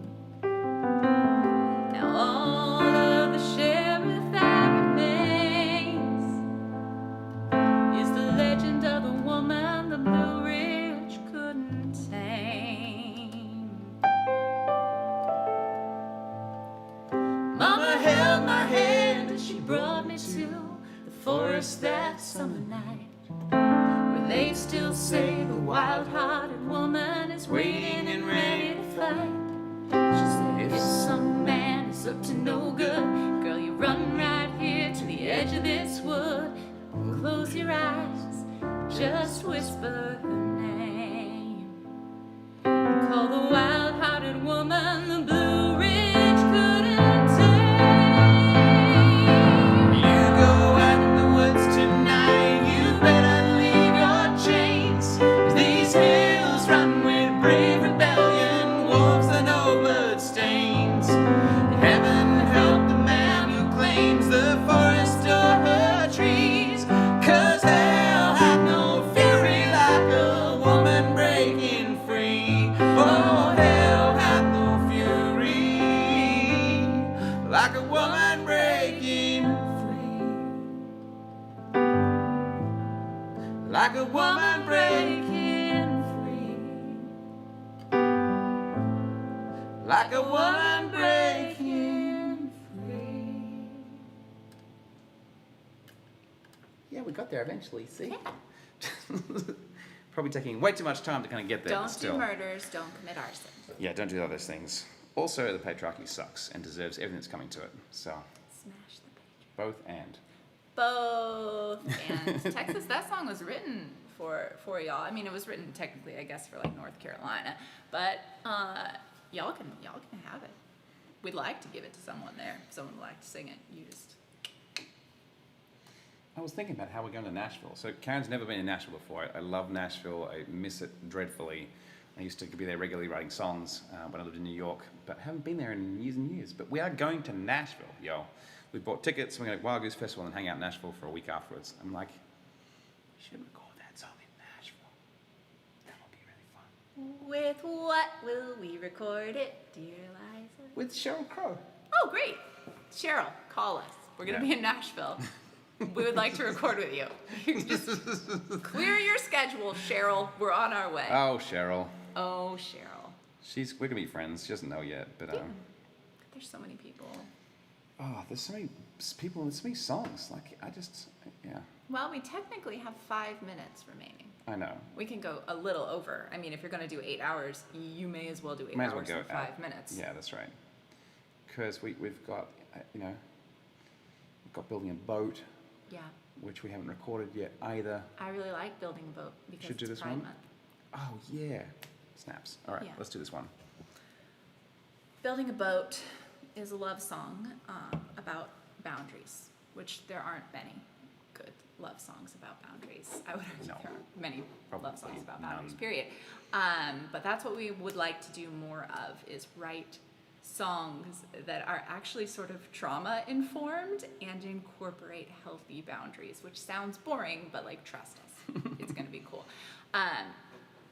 And this one is about loving someone so much, but sometimes you can love someone so much and you just can't grow into the person that you need to be in that relationship, whether it's a parent-child relationship or a sibling relationship or a friendship or a romantic relationship. Sometimes you can feel in your bones that the growth that you need to do to be healthy, to be whole, you cannot do within the context of that relationship, and for whatever reason that person is just pulling you. Oh.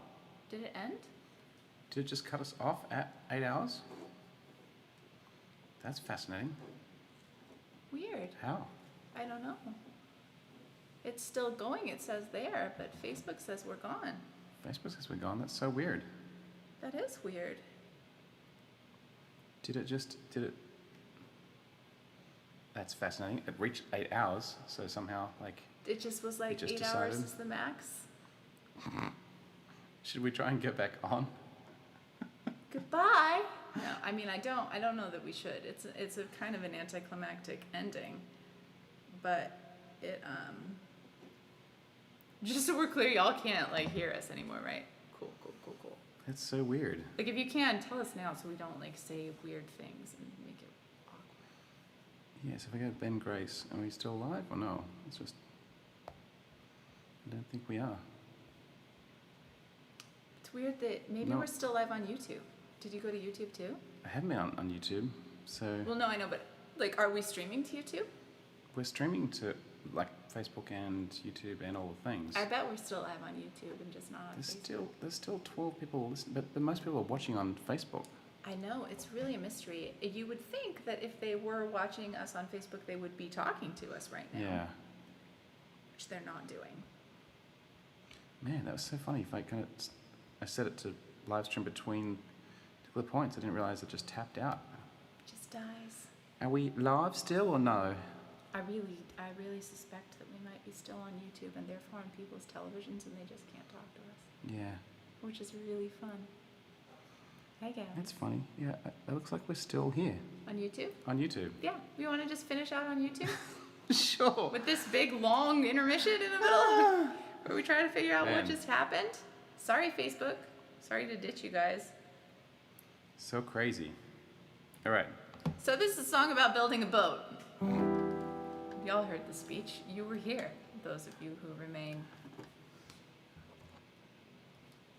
While you sing, I'm going to tell Facebook people to come over to YouTube. Okay. Okay? Are you sure we shouldn't just, like, wait for the... Do you want to sing? It's such a weird thing. Just Facebook decided that's it. You can only stream for 8 hours. Only stream for 8 hours. There's still 12 people here. Well, two people, can you still speak to us? It's not I don't think indicating it's to me. funneling your YouTube comments through. Yeah, it has been pulling YouTube has comments. it? Yep. Ashley Sanders actually left a message at 8 p.m. Maybe it's not coming through properly. Oof, so weird. Well, I feel like at this point maybe the best thing to do is end. Or we just keep singing. But what we shouldn't probably do is just sit here talking about it. Okay. In purgatory for the rest of our lives. I could also just try and kind of go back onto, I don't know. Yeah. 'Cause I am tired of treading water. 'Cause I begged you not to drown. 'Cause I can't swim out any further. 'Cause I can only hear the sound of the waves that break, of my worst mistake. You should know. I hate to go. I am building a boat. I am leaving a lamplight. I am aiming for home. I'm hoping we'll find it. There is room for two. There's a place for you. You are always raging rivers. You go storming at the sea. The rain your hurricanes deliver. My love, it's killing me. We were all lost, and I will count the cost. You should know. I hate to go. I am building a boat. I am leaving a lamplight. I am aiming for home. I'm hoping we'll find it. There is room for two. There's a place for you. But I am building a boat. I am leaving a lamplight. I am aiming for home. I'm hoping we'll find it. There is room for two. There's a place for you. But I am building a boat.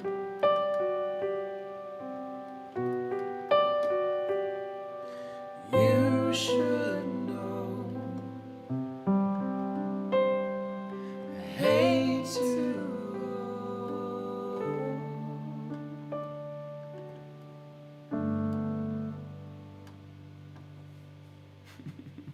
Thanks, YouTube friend. YouTube friend. Thanks. Lizzie Bordello is here, for still on saving us, letting YouTube. us know that we weren't alone in the world.